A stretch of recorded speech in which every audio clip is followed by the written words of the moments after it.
You better be listening to Sleazoids or I must break you.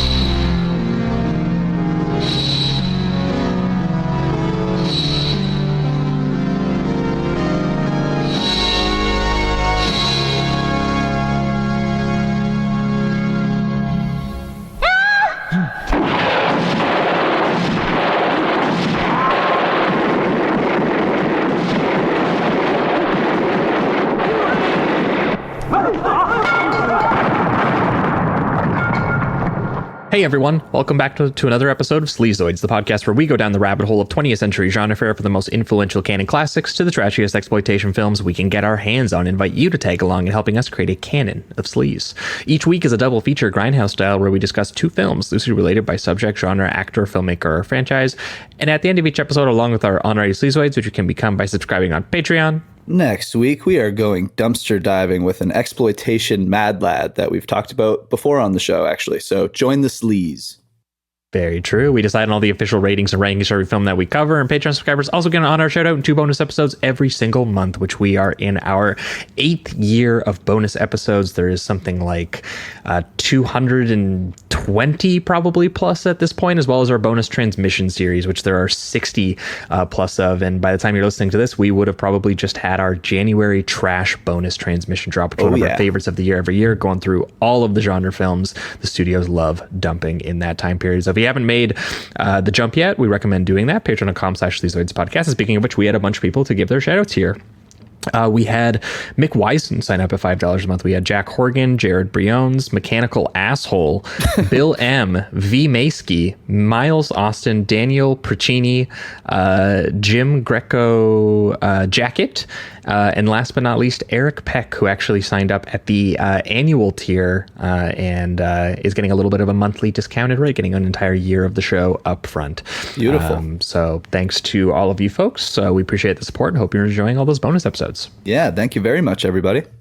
That's the one plug of the week. The other plug, as always, is Apple Podcasts and Spotify. If you're listening on either one of those platforms, please give us a good old rating and review over there. It helps us climb the ranks and find new listeners.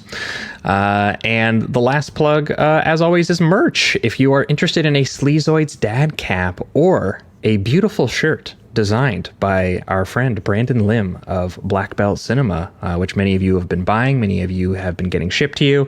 If you're interested, the link is in the description of this episode, as well as over at sleazoidspodcast.com.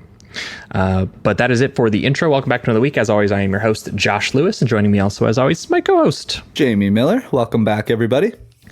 Welcome. I believe 2 weeks ago would have been the last time you folks over on the main feed would have heard from us, where we would have had our pal Perry Ruland back on the show to discuss some angsty 90s young adult comic book adaptations with a double feature of Rintaro's apocalyptic fantasy anime film X the Movie from 1996 and David Ullman's Ohio high school fan film version of James O'Barr's The Crow from 1998, which is essentially if the Brandon Lee Crow was even more faithful to the comic and was made with similar guerrilla shot on video production values of like Twisted Issues or Deadbeat at Dawn. It was right down our alley. And very impressive for a bunch of 14 to 18-year-olds. Yeah, we kind of loved it, actually. Yeah, really consistent tone. It captures it pretty well. It's pretty amazing. And X the Movie's beautiful.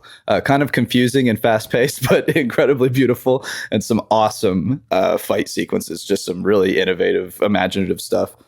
Yeah, so if you haven't heard that episode, again, that was 2 weeks ago over on the main feed with Perry. Go back and check it out.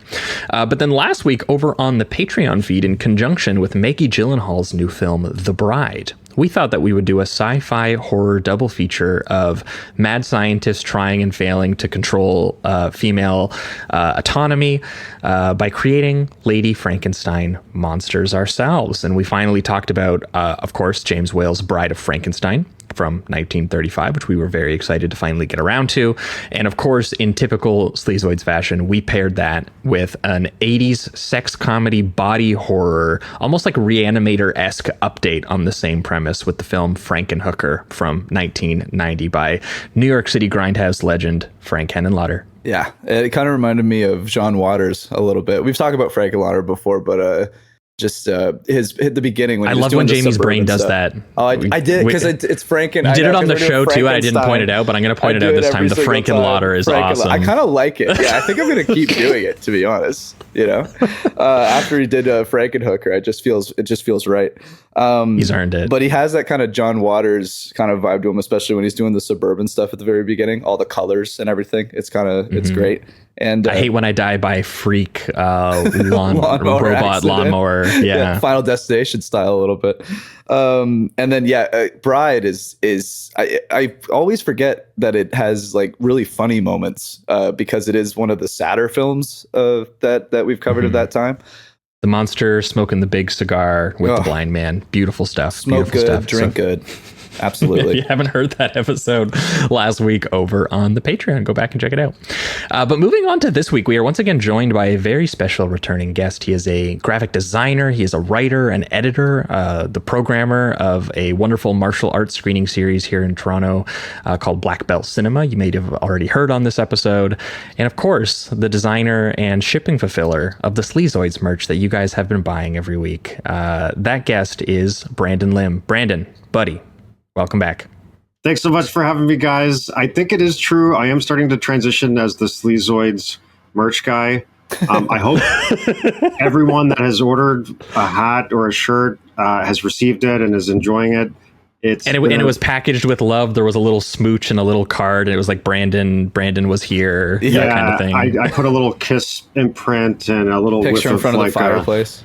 Yeah, that's how every single order was prepared. So I hope everyone felt the love that was put into those. And sorry if some of them took a little bit longer to get to you, but you know what? We heard zero complaints about Brandon's customer service capabilities. Everyone is just excited to support our podcast and also your amazing design, Brandon. But Brandon, it has been a while. I think the last time we spoke to you, was it the Sonny Chiba Street Fighter and Sister Street Fighter? Or was it the Crow and Rapid Fire? Because we did those in the same year in such close succession. I actually forget the order. Yeah, I want to say that the Sonny Chiba and Lady Street Fighter one happened first. Yeah, that sounds right. I think we were promoting your screening there, and then I think with the Crow Rapid Fire one, we were like, well, he screened Rapid Fire before, and we want to talk about the Crow. So I think we just like asked you, we're like, Brandon, would you want to hop on that episode? Just like, jam with us kind of deal. And you were like, well, I only came on like 6 months ago, but sure. I do appreciate that. I feel privileged to jump on the show. I know you guys try not to bring guests back too often, but happily these often coincide with screenings that Black Belt Cinema is doing. So there's a lot of kismet there, guys. So thanks for having me back on. Yeah, no, we're very excited to have you. But I mean, obviously, often we're talking to you about stuff that you have planned over at Black Belt Cinema throughout the year. It's one of the best screening series in the city, and we kind of look to you as a bit of our resident martial arts correspondent a little bit as on the show. But whether we want to actually chat with you or whether we want to simply sponsor the screening like we've been doing a little bit lately, like we were doing with Hard to Kill and like Shogun Assassin and whatnot. You're putting on some amazing shows. But this time we were like, we need to talk to you about one. And literally this came about because I think you announced you were going to do this screening. And I said, Jamie and I love that movie. Yes. You need to come on and talk about it. And we would love to point people towards your screening of it. So what film are you doing an upcoming screening of that we're talking about today? And what did you pair it with? Well, thank you for asking, Josh. In fact, we have a film called Tiger on the Beat, also released as Tiger on Beat, different kind of grammatical format there.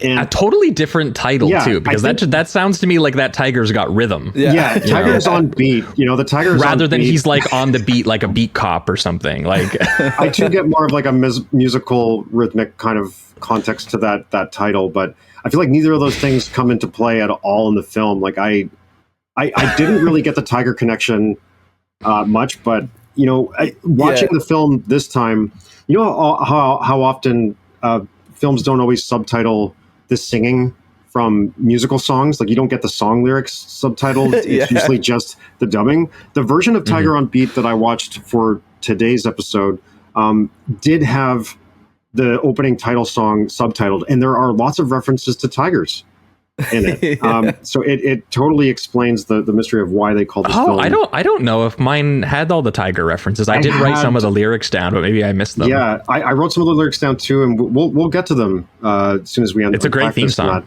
But shout out Teddy Robin.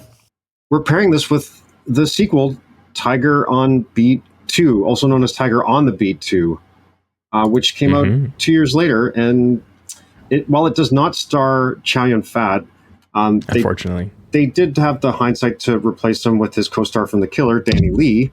And they do bring back Conan Lee, the actor, but his role is completely unrelated to the first film. There's no connection at all. It's just a classic sequel in name only. We didn't know that when we decided this is what we were going to do, because we were like, we really want to do Tiger on the Beat, because Jamie and I watched it years ago, and we were kind of had our faces melted by it. And so when you announced you were going to do it, you were going to be playing this new 4K that Shout is putting out, we were very interested in finally talking about it. And we were like, I don't know, there's a sequel. It's got a lot of returning guys. It's got, Gordon Liu is in it, and Lau Kar-lueng is also directing it. There's a lot of returning creatives, but the fact that it was like no plot connection at all might as well have been called a different film. Did you guys realize that, like, watching the film, or did you know about that prior to starting it? No, literally turned it on, and I was like, oh, they're not even the same. Like, even though we have recurring actors, no one is playing the same character. Like, I think his character goes from Michael Cho in the first one to the second film. His character's Buffalo, which I think is amazing. I read the I read the synopsis and everything, but I kind of knew going into it that we weren't dealing with the characters we were dealing with before. But I will say it does have a very similar style. It is still very much an action crime comedy. There's still smuggling of some sort with gangs going after the cops, and a woman and these two guys get involved with each other and everything. So they have these like similar beats, but it does feel a little bit more padded down. It's not quite as visceral as I find the first Tiger on the Beat to be. Yeah, and obviously both are also connected by Lau Kar-lueng, who the Shaw brothers sort of wuxia martial arts legend behind movies like 36 Chamber of Shaolin and Drunken Master 2 and 8 Diagram Pull Fighter. And it's very interesting to see him, and we'll get into it when we talk about both, but like him doing the 80s like buddy cop movie and caving a little bit to like the trends of the time and making like a Heroic Bloodshed, movie star, even though it's not quite a full on Heroic Bloodshed movie. The first one is a tiny bit, but like, it doesn't quite get to that emotional melodrama territory you expect some of those movies to, whereas it does. I mean, literally, I was looking at the poster and it was like Lethal Weapon, only funnier and with more chainsaw action, which is a crazy poster pitch. They knew what they had on their hands with that finale. But yeah, they knew what they had with the chainsaw, because we'll get to it. You've probably actually heard of this film before, even if you haven't seen it, just because it has a world famous chainsaw fight. But yeah, I'm excited to jump into these films here. So let's kick things off. Let's start. Let's take a look at that would be crazy if we went out of order. I was just thinking that. I watched them out of order. I watched this. Well, not originally. Sorry, to get ready for the podcast, I watched Tiger on the Beat 2, which I'd actually never seen before. Yeah, and then I watched Tiger on the Beat 1 today. So the first one is still more fresh in my mind, but I was impressed with the second one. Actually, I did like it a lot.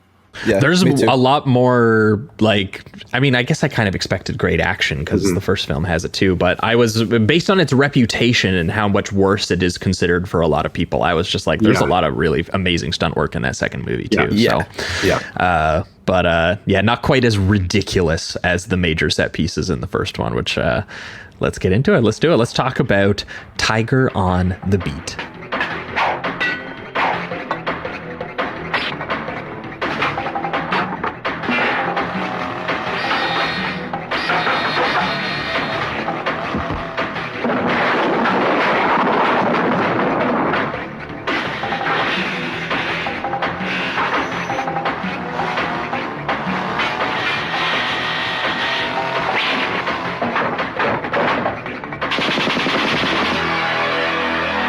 All right, we are talking Tiger on the Beat, the 1988 Hong Kong martial arts buddy cop action comedy directed by Lau Kar-lueng, written by Chang Kwok-chi, and starring Chow Yun-fat as a veteran police sergeant Francis Lee, or France Lee, who's paired up with a rookie cop Michael Cho, played by Conan Lee, to investigate the murder of a heroin trafficker that leads them on the bloody and destructive path to taking on Hong Kong crime boss by the name of Johnny Law, which is a sick bad guy name. I just got to say that right up front. That's an awesome bad guy name. And his henchman played by Gordon Liu. Especially if you don't follow the law and your name is Johnny Law, I think that just adds an extra level of badassery. Absolutely, yeah. It does. Yeah, he didn't need to. Oh, it's not like Johnny Lawbreaker. He just wanted you to know that he is Johnny Law. That's so sick. I love that. But this is, I believe, our third or fourth time talking about legendary Hong Kong filmmaker, fight choreographer, and martial artist Lau Kar-lueng, one of the most prolific and influential fight choreographers of the 1960s Shaw Brothers era of like wuxia martial arts films, working on dozens of movies for them before becoming a director in his own right, with films like 36 Chamber of Shaolin, Heroes of the East, Dirty Ho, 8 Diagram Pull Fighter, Drunken Master 2 with Jackie Chan. Obviously, we've covered quite a number of these, and also many of them obviously collaborations with equally legendary martial artist Gordon Liu, who people might have seen again recently during the Kill Bill Whole Bloody Affair re-release. It was nice to be reminded of him, and obviously he appears as the kind of number one henchman or like second in command goon in both movies that we're going to be talking about today, because Lau Kar-lueng trusted nobody else to be the guy who gets the awesome fight at the very end of the movie that he is building to. So it's awesome to see him do both of those.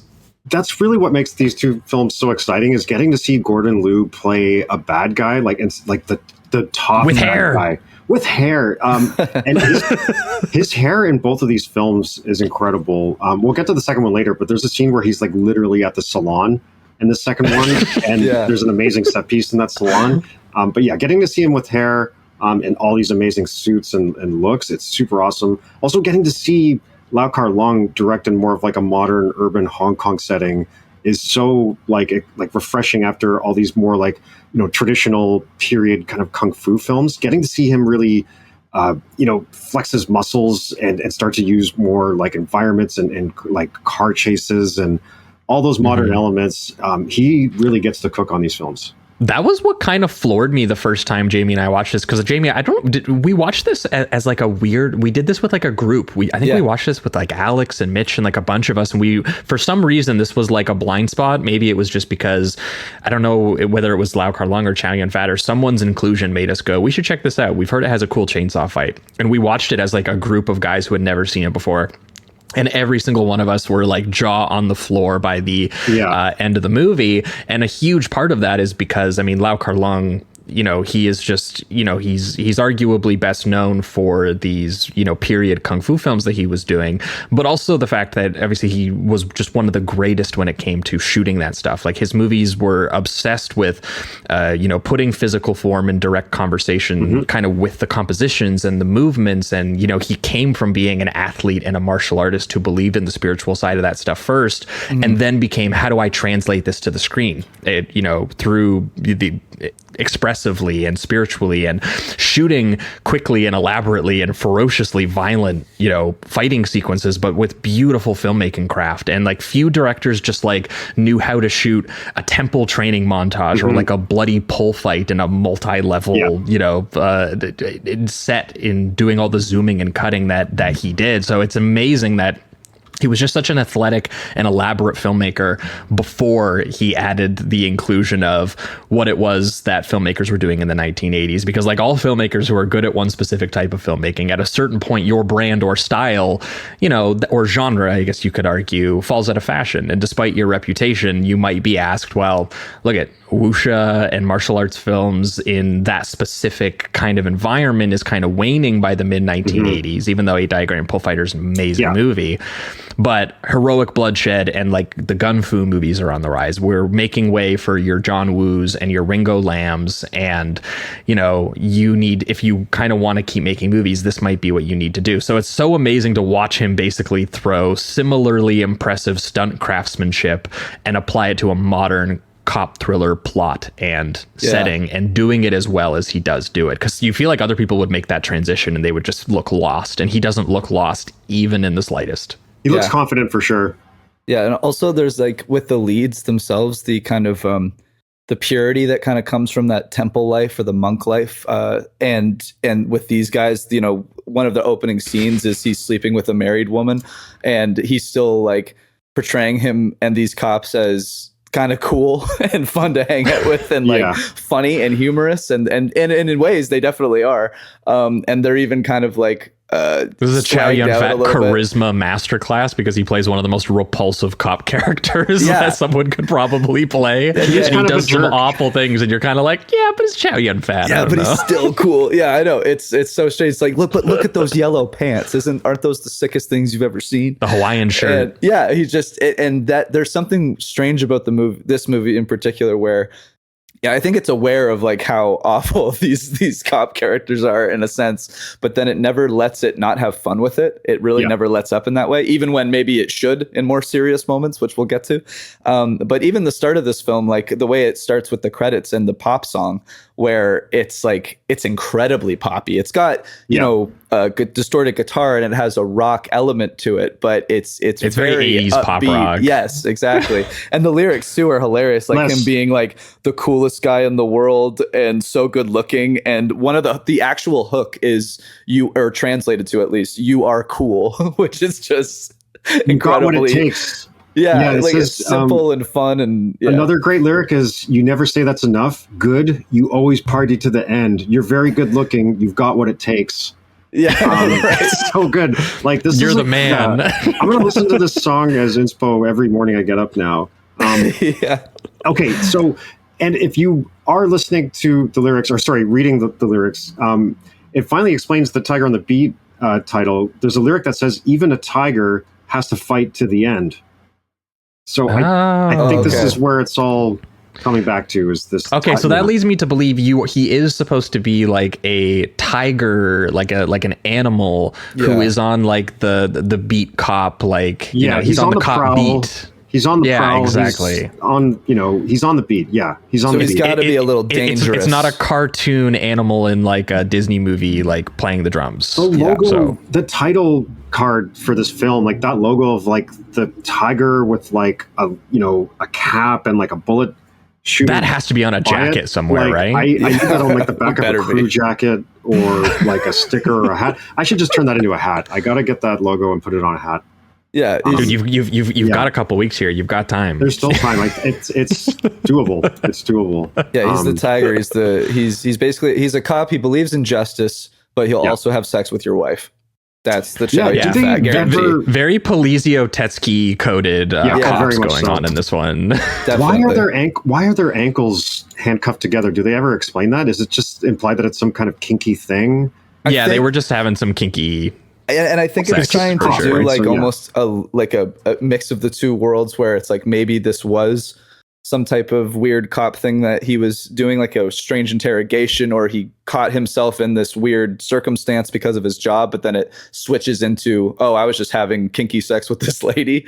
Kind of a bait and switch, I guess. But it is a little unclear in a sense, because it happens so quickly. Like they wake up, the husband's trying to get through the door. He's panicking. They even have this kind of funny beat where they do another bait and switch where he gets up and he's just like, "Oh my God, it's my wife. You have to leave." And then she's like, "What are you talking about? This is my place. That's my husband. You have to go," which is a really funny beat. But both of these movies, and this is the stuff that is maybe will be the most surprising to anyone who's seen other Lau Kar-lueng movies, because he has like even like physical gags in them sometimes. Yeah. But like this has like straight up like 80s like sex comedy stuff in it. Like this is like a morning routine section out of like, you know, you could see, I don't know, Axel in Beverly Hills Cop or something getting into some of the antics he gets into here, but then there's other stuff where you're just like, well, yeah, you're waking up and we are meant to believe that Chow Yun-fat is just regularly, even as a police veteran of, they say, 11 years, he's Sergeant France Lee. Yeah. And he just frequently would be like, yeah, I had a one night stand with a girl, ended up handcuffed to her. Her husband tried to barge in the middle of the night. And then I go to my usual breakfast spot in like my Miami Vice ass shirt. And I drink like a rocky carton of raw egg yolks in front of like just the locals who are there, and explain to them that this is a trick that was taught to me by Sylvester Stallone, who taught Alain Delon, who taught Jackie Chan, who was taught from Bruce Lee. And he goes, and he's just stuffing his face, and then stuffing his face with so many eggs that he gives himself the hiccups, which is then a stupid gag throughout the rest of the action sequence that he's dealing with the hiccups. And he's trying to get someone to scare him so that the hiccups goes away, and then literally an armed gunman comes in and takes him hostage and shoves a gun into his mouth. Yeah. Yep. And this is the stuff that was reminding me of Jackie Chan 100%. It's stuff, I guess, I don't know if I just associate it with him because I've seen the most movies of Jackie Chan, and he's always doing that kind of like mixing the action with kind of slapstick comedy. I think you could say that both of these films come out post Police Story and are trying to get a little bit on the popularity of that for sure, as well as the American counterpoints of like the Lethal Maximalists Weapon and stuff. Yeah. Conan Lee also was like really slated to be on his way to becoming the next Jackie Chan during this period too. Like one of his first breakout films. He's like really buff Jackie Chan. He's kind of like really buff, pretty huge. Yeah. Similar build, almost like a pretty similar face and hair as well. Like he also has a big nose. He is just like slightly more buff than Jackie Chan. So he had a lot of heat when this movie first came out, but I can see why. And pairing him with Chow Yun-fat, you're setting him up for success. That is a charismatic performer who has chemistry with almost anyone he's put on screen with. So I actually think that that's a huge win for this film, is that Chow Yun-fat and Conan Lee, like regardless of Conan Lee's skills, I think as a performer in this film, which speaking in terms of acting, not physicality, because in terms of the athleticism and the action sequence and stuff, he is a model. They pitch him as like the model rookie super cop kind of character. Right. He totally has the look and the skill to do that. I do feel him get a little bit more stranded with Danny Lee when he doesn't have Chow Yun-fat carrying the kind of funny side of the equation for him. Yeah. Because he's meant to be a little bit more of like the dim-witted character in the other movie, whereas here he is like the straight man and Chow Yun-fat is having fun around him. And that's actually a decent, collaboration for these two guys, I think. Yeah. Yeah, absolutely. And even the way they kind of dress him up is very much more like they, in all these movies, these Hong Kong action movies, I feel like they have some of the best fits ever. We've definitely talked about that before. But with Conan Lee, it does feel like they're kind of emphasizing his size a lot. He is constantly in like muscle shirts and just like sunglasses and things that make him look a little bit more. Yeah. Just things that make him look. The underwear bit is awesome. Definitely. Yeah. We'll get to that. Oh yeah. The swag is so dripping that they're like, give me some of those. I need some of your pants right now. It's a great sequence. But yeah, I love how it all kind of connects in this scene. Like you have the action part of the movie and the comedy slapping together here, where you have Chow Yun-fat in the restaurant getting the gun in his head and pissing himself, I believe, as well. And then Conan Lee kind of on the run with, not on the run, but running after the robbers that. He's the one actually doing his job. Like he's the one chasing the robber through the restaurant while, you have Chow Yun-fat, who is just, caught in the middle of it and gets incredibly obviously embarrassed by this situation where he does get scared. His hiccups do get scared away, but it's a direct result of a bad guy putting a gun in his mouth he wasn't ready for, him pissing himself in front of all of these civilians. Not only does he piss himself, he also literally passes out on the ground in the piss. And you see this like freeze frame of him after, and there was like no reason for it to be just a freeze frame, but it like lingers on him for quite a while. Yeah, they're kind of they're just really trying to humiliate him, I think, in that moment.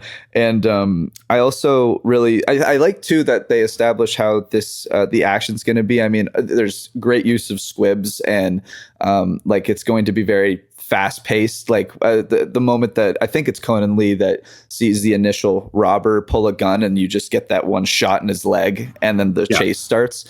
it's just a good moment of knowing like, oh, we're going to see some classic effects here, and there's so much of it when it comes to it. I guess that is the one thing about this movie is it does have a heavy emphasis, especially compared to the second one, which was surprising, on the more like hangout and comedy beats of and like kind of solving the case as well. There's a little bit more characterization, which I think can be good and bad. I kind of feel like I do wish there was slightly more action in this movie. I would say that that's one of my critiques of it. But when it's there, it's just so good. And when it's there, it's absolutely phenomenal. That's the thing is, and I think that's the thing maybe for both of these films is that like in terms of character and storytelling and in terms of like the, I think when you look for what I look for in a Chow Yun-fat Heroic Bloodshed movie is like, yeah, he's a fun character to hang out with, but also frequently when you get into obviously something like The Killer, you get into Hard Boiled or even Full Contact, there's also like this just romanticism. Even when it gets gruesome and even when it gets silly, there's like this overpowering, sort of expressive quality to those movies. In this one, I do not get a whole lot of that quality of it. And I think that's partially because Lau Kar-lueng, I don't know exactly how he felt about this movie. I have a feeling based on just the results that to me, it kind of plays like he feels like he's slumming it a little bit and he's making like an 80s commercial sleazy product. Because it does kind of, there's a certain level of just, I don't know what you want to call it. There's a colorfulness, there's a loudness, there's a vulgarity and a crassness to this straight movie. Up silly at times, like just kind of ridiculous in that tone. That is so different than, watching something like 8 Diagram Pole Fighter with Gordon Liu, and you get like that scene of him in the temple where he shaves his head. Right. Like that's a moment where you feel Lau Kar-lueng's, I think, like emotionality and spiritualism for how he feels about this martial arts craftsmanship and these guys who do violence and the consequences of that, and these are just things that aren't on the mind of an 80s buddy cop action film. It is do charming slapstick fun and also throw in the legitimately dangerous looking martial arts and cop thriller action craftsmanship that was really popular in Hong Kong. And I do feel like on some level that is why this falters in that way on a character level, is because you hang out with these actors and they're charismatic enough and there's even some funny slapstick humor, but I do think that this is so out of Lau Kar-lueng's usual wheelhouse that this is him kind of acknowledging, I'm making the roller coaster ride inside a fireworks factory. I don't actually really care about these characters very much. And that's why there doesn't have to be like a complete, there's not really even an evolution when things really start to happen. Like, I mean, this is much further down the line of the film, but when the lead, Nina Lichi, who plays Mary Donna, when she passes away in the very like violent way that she does, it doesn't feel lingered on, and there's not like a ton of moments where the characters are kind of grieving or anything. Like there's the brief moment that you have to acknowledge that a character has passed, but then it's like right back to the action and even making jokes and things like that. So it's kind of like we have these beats we need to hit, and then it's just like it once they happen, it's just we'll move on to the next thing because we know that this kind of 80s pop maximalist action movie needs to get to that next step to keep the entertainment. I think some of the comedy and treatment of women in this film might be tough for some. Warning to anyone who's going to watch it. I mean, I'm assuming Brandon will say something in front of his screening too. Thanks for reminding me, Josh. Like, dude, I don't enjoy Chow Yun-fat's behavior. I do not endorse. That scene was rough to sit through. That's what makes spending time with these characters a little bit more challenging, is that they don't really get along or like each other all that much, and the chemistry is kind of like, I don't know, it's just not really there between them, which is why I had like Danny Lee and Conan Lee in the second one, because they're uncle and nephew, and so it's like a totally different relationship, right? Yeah, there's far less, I will say, like there's still some of it in there, but there's far less ugliness that is very blatant in this film when it comes to just like the relationships and how, like you said, it really does feel like that. Like no one really likes each other. Even when we talk about like this kind of whatever romantic development you want to say between Chow Yun-fat and Nina Lichi, it's like that when I watch this film, I feel almost, nothing in that department. I don't see the romance whatsoever. Even when people talk about it, it's like, do they kiss? Do they have that moment? Yeah. So, no. And so it's like when it happens, I know I can see the beats, like where it's like these things where they hit certain marks and it's supposed to be kind of like maybe they're falling for each other, but it's just it never hits that point where I'm sucks. like, these guys like each other, Yeah, it's very strange. I feel bad for Nina Lee's character, because Mary Donna, because she's getting abused from not just this triad that's like after her brother, but also the cops as well. So it's I do feel sorry for her. Also, I mean, this is from that era when classic cop movie comedy bullshit was like, they do police brutality to a random person. Absolutely. Right. Very funny. And then they go and hang out and get drunk and get into, and I'm like, I'm fine when you're doing the Hong Kong shit of like, their version of doing police brutality is like maybe getting into like a drunken bar fight and like doing sick kicks and like breaking chairs over each other and stuff like that. But yeah, there's like a moment where they just start like beating on a guy, and we'll get into the one with Mary Donna later, which is maybe the most infamous one. But even the whole idea of how they get involved with Mary Donna, where it's just that they're getting horny for their suspect. Yeah. And it's worth noting too, Nina Lee, also Jet Li's wife, also in Pedicab Driver. Like, it's actually kind of crazy that she's treated this way. Like, she's someone who like, shocked. I don't think she was married to Jet Li at this time yet. Like, she didn't get married to him till 99 or something. So I don't think there's any way anyone would have done that to Jet Li's wife if they'd known. No, Jet Li would have came on set and been like, "You're not filming this scene. That would not have I will fight Chow Yun-fat." She's also in The Seventh Curse with Chow Yun-fat. As well. Oh, so, I don't know if I remembered that. We've talked about that one too. That's a crazy movie. Yeah, absolutely. Wild movie. But it's crazy because she literally just happens to be the sister of one of the guys involved in the drug deal gone wrong, Poison Snake Ping. Because like the basic setup for anyone who hasn't seen it is literally just that like these two cops who meet each other in that opening sequence. They get into a bit of a silly brawl in the hospital due to the embarrassment that the Chow Yun-fat character experienced while he was off duty. And the two cops sort of end up being tasked together. It's a classic, like, old cop, young cop. They have different temperaments. They have different, the odd couple pairing. They end up tasked together by their chief inspector to work on the same case, obviously, involving a Hong Kong crime boss, Johnny Law, played by Norman Choi, and his second in command henchman, Lau Fei, played obviously by the legendary Gordon Liu, which I have to assume Lau Kar-lueng was like, there's no one who's going to be able to pull off the fight I have planned here except for Gordon, so he needs to be here. But like as for like actual characters, they're basically just like classic cocaine smuggling inside like stolen merchandise at the docks, like Miami Vice villains of the week like type characters. They're hiding the cocaine in surfboards. That's kind of sick. I really love. And they also have some other like more 80s things where there's some more eccentric characters, like there's the gay guy for no reason at all, and then there's like the dude with the ponytail and the long hair that just keeps calling everybody a motherfucker. This is also my favorite era of when they would do triad crime movies and they would incorporate the fact that like they had international buyers, so they're always doing a deal with like an American or like a British character, and they actually do an English dubbing, and it's the best. It's always atrocious. It's awesome. It's always like some New Zealand or Australian person that you think is a British person.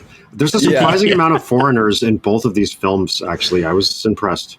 And what I like too about when they bring in a lot of the times with these movies, when they bring in a white dude to be like one of the kung fu guys, he's usually like a second or third boss or something, which I think is funny. It's just like it's like the crazy white guy. It's like he has to be good if he's going. I mean, up against I love this trope Chow when I go Yun-fat. to this era of Hong Kong, because it reminds me of what it's like when you watch a Western action film and just like the one henchman is like some Indonesian action star. Like that has to be the equivalent for like an Indonesian martial arts movie watcher, like what we see here. So it's just very funny to get treated the reverse. Here's the white guy who appears that way.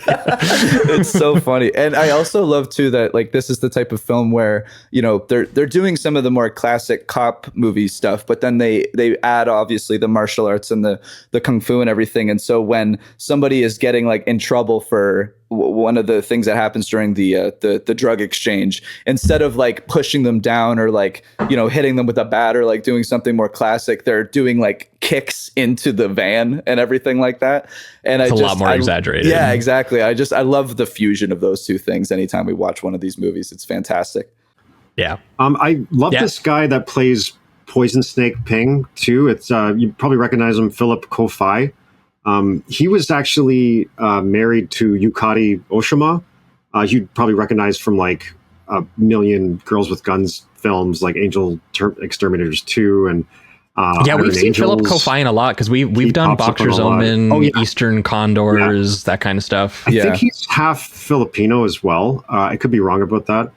He had a really interesting career in like the mid to late 90s, actually, because when a lot of these like low budget action films started to sort of fall out of favor in Hong Kong, he moved to like the Philippines and made a whole bunch there for like dirt cheap.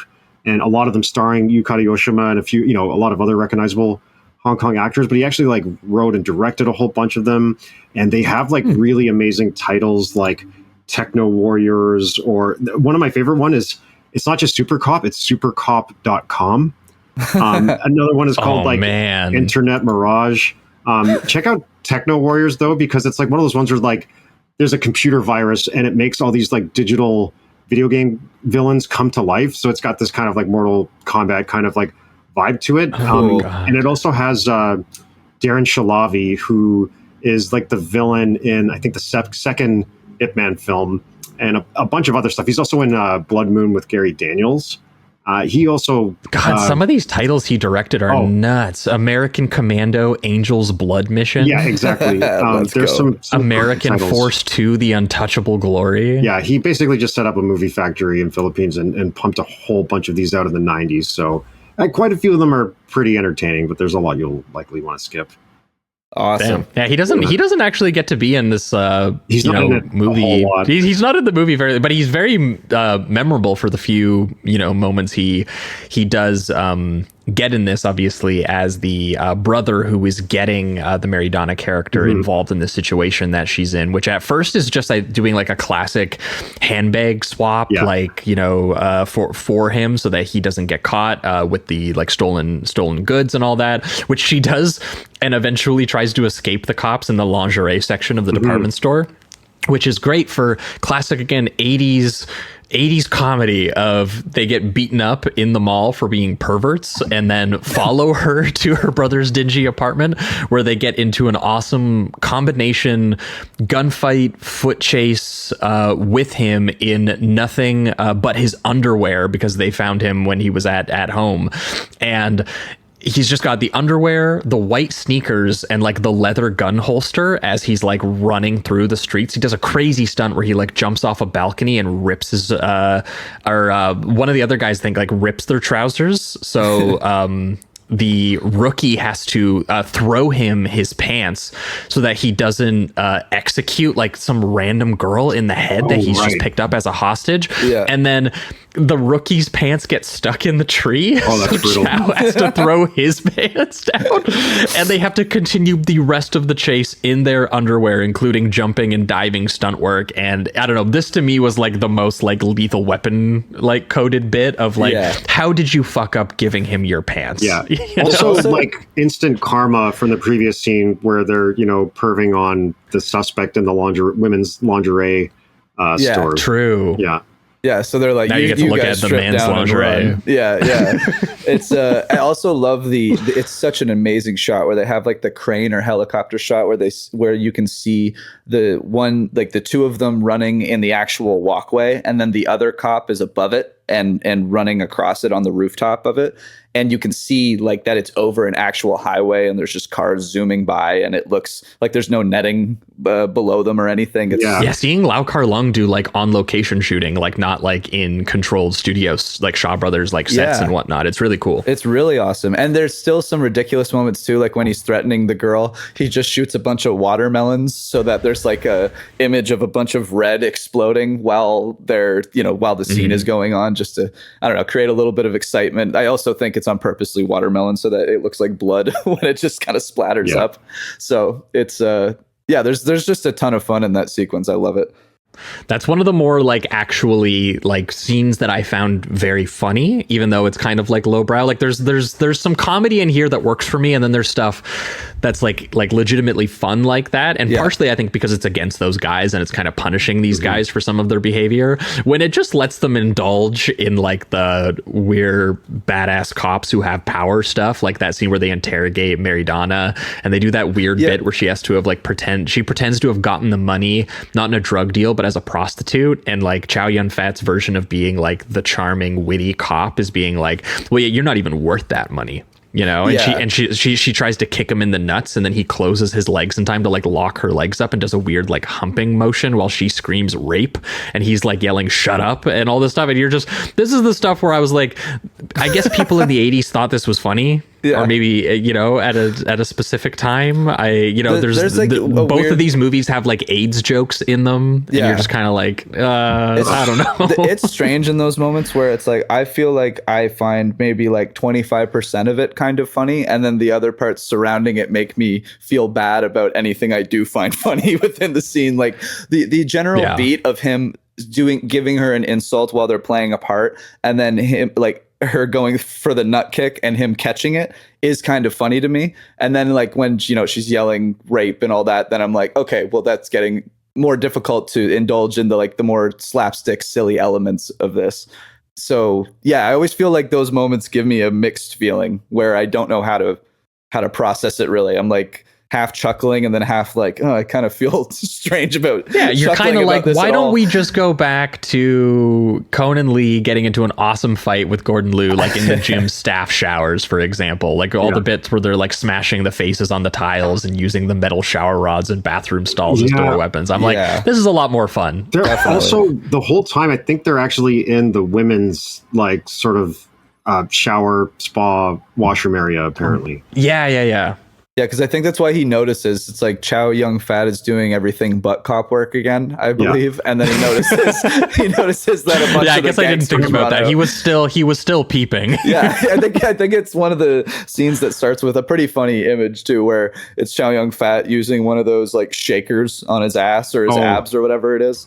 Yeah, I always wondered what those are supposed to do exactly. Yeah, I feel like it's kind of a pseudo workout routine or machine. Yeah, you don't see that in a lot of gyms anymore. No, exactly. Yeah, exactly. Yeah, well, but here's the thing, here's like the push and pull of this movie, though, is that obviously you have to deal with this stuff where he's, you know, Chow Yun-fat is very frequently playing this very repulsive, chauvinistic, you know, cop. And, you know, you have to deal with the fact that in this period, frequently those were your protagonists. And sometimes directors were just like, this guy's fun to hang out with. Or sometimes they were played by people like Chow Yun-fat who are naturally charismatic. And you're like, and that's the role, right? Yeah. And that's something that's really nasty about this movie. And definitely can sour it, I think, for some people. But at the same time, one thing that I enjoy the other nasty element of this, which is that this movie is legitimately violent and disturbing in terms of how it goes about its violence in a way that also kind of undermines some of the tonal things of the commercial trends of the time, right? Like you're meant to have fun with this movie, and then someone will just like die horrifically, or there will be a massive squib, or, you know, when someone gets shotgunned or something. And part of me did actually kind of enjoy, and that's why I kind of compared it to like Polizio Tetskis in a way, because frequently those were also about like, you know, really disturbing cop characters who, you know, thought they were a lot more charming than they actually were. And then the movies worked as critiques of cops, or specifically the years of lead, because it would be like, well, we're going to be pretty upfront with the level of destruction these guys operate within, and the excessive cruelty and violence of this film goes kind of hand in hand with some of the more disturbing gender politics parts of it as well. And, you know, so the 80s action movie sleazy quality actually does work for me when it gets into the action sequences. I love that you're comparing this to the Polizietti like films, because it does have that same level of like sleaziness and chauvinism and just wanton violence. It also has a similar pedigree to like the Category 3 films of that era too, but you know, it doesn't go full Category 3 because there's not like a gnarly like rape scene. I was like, it doesn't have enough Fulci gore in it to maybe go that far. But it does have that similar like, you know, danger and violence. Yeah, the squibs are not necessarily like incredibly over the top, but they do a lot of the aftermath of them. Like people are constantly like covered in blood, and there's wounds from that what happens. first fight scene with Gordon Liu. When you look at Conan Lee after, he looks rough, man. He's covered in bruises and cuts. His clothing is like tattered. Like and the whole time Chow Yun-fat is just like not even there. Like he's having to fight all these guys himself. It's nuts. Yeah, absolutely. Well, yeah, and I was thinking like in particular that sequence that begins with the awesome pan from Poison Snake smoking in his hideout and to reveal that Johnny Law's goons are in sort of the blue moonlit street outside. And that's like the first moment for me where like the violence and the sadism of some of these characters started to click in, because they smash through his window, they yank his arm through it, they tape a firecracker to his hand and light it before bending him over a barrel and shooting him in the back 5 times while his sister is on the phone. And they literally let the firecracker blow his fingers off. And I went, that was when I went, oh, this is like genuinely disgustingly excessive. The firecracker looks like a small stick of dynamite. Like this is not like a chill. It's a giant firecracker. Yeah. And then they have that lingering shot too of him, just his body just dead on, like bent over, and the blood coming out of his mouth and dripping down. Like it's very dramatic, honestly. Like it feels like a heavy moment in a sense. And it's kind of where I think a similar point of where they do the switch up between, like we were talking about the interrogation scene, the first one where it's a little bit more lighthearted, even though they're still yelling rape and things like that, but it's still a little bit more slapstick. And then with the Chow Yun-fat interrogation scene where he's like dunking her head underwater and doing all that, it turns into something. And the tone itself has changed too. Like it's not even trying to be funny. It really is just a moment where the mask has completely slipped off of Francis Lee's character, and he's clearly done this many times. He feels very comfortable with it. Yeah, they do not feel sorry for this girl who is like the sister to a drug smuggler at all. They're just beating on her. And at one point, actually, Conan Lee even is scripted to give him a means out. And you're like, this is a woman. Yeah. A man shouldn't treat a woman like this. And he goes, I won't hit other women, but this type needs a beating. Yeah. It's brutal. And it's just terrible. She comes at him with like a vase. And then Chow Yun-fat just I think kicks her leg or stomach, and she goes right into a glass coffee table.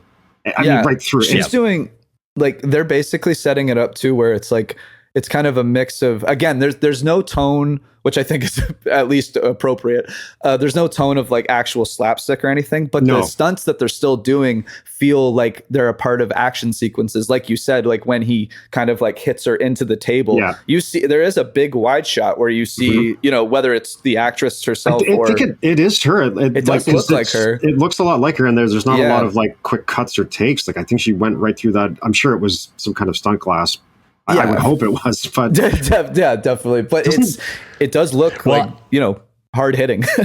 If what I read is to be believed, apparently Chow Yun-fat did object to this scene and try to get it not put in the movie. So if you want to feel a little bit better about Chow Yun-fat, you can feel that way. It does feel strange because I don't know if that's true or not. I tried to find more to see if I could get anyone to corroborate it, because I only saw one person who claimed to know that and said that was apparently true, and also that this was, I guess, supposed to be funny because this woman was playing, there was some sort of like, she was playing a specific type of woman in like Hong Kong culture that I guess the audiences wanted to see get, put in her place or something. I didn't know exactly what the person was talking about, but there was like, apparently that's also a quality of this. So like, you have to think of it a little bit like the equivalent of seeing, like, I don't know, if you were to watch a cop beat up on like a racist rich white woman or something, like that's kind of how they made it sound, but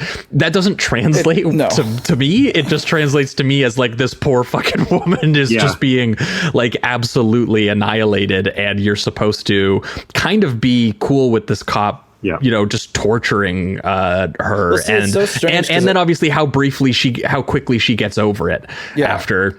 He's like, here's tea, here's your bathrobe, we'll get you into witness protection, all this kind of stuff. And then she's like, oh, what a nice cop. Thank you. Yeah. And that's what's strange was like when I hear something like that, because when I watch the scene, it almost feels like even out of place in a way, because it feels very genuine and not supposed to be funny, and it's supposed to almost, like I said, to kind of be a mask off moment for Frances Lee.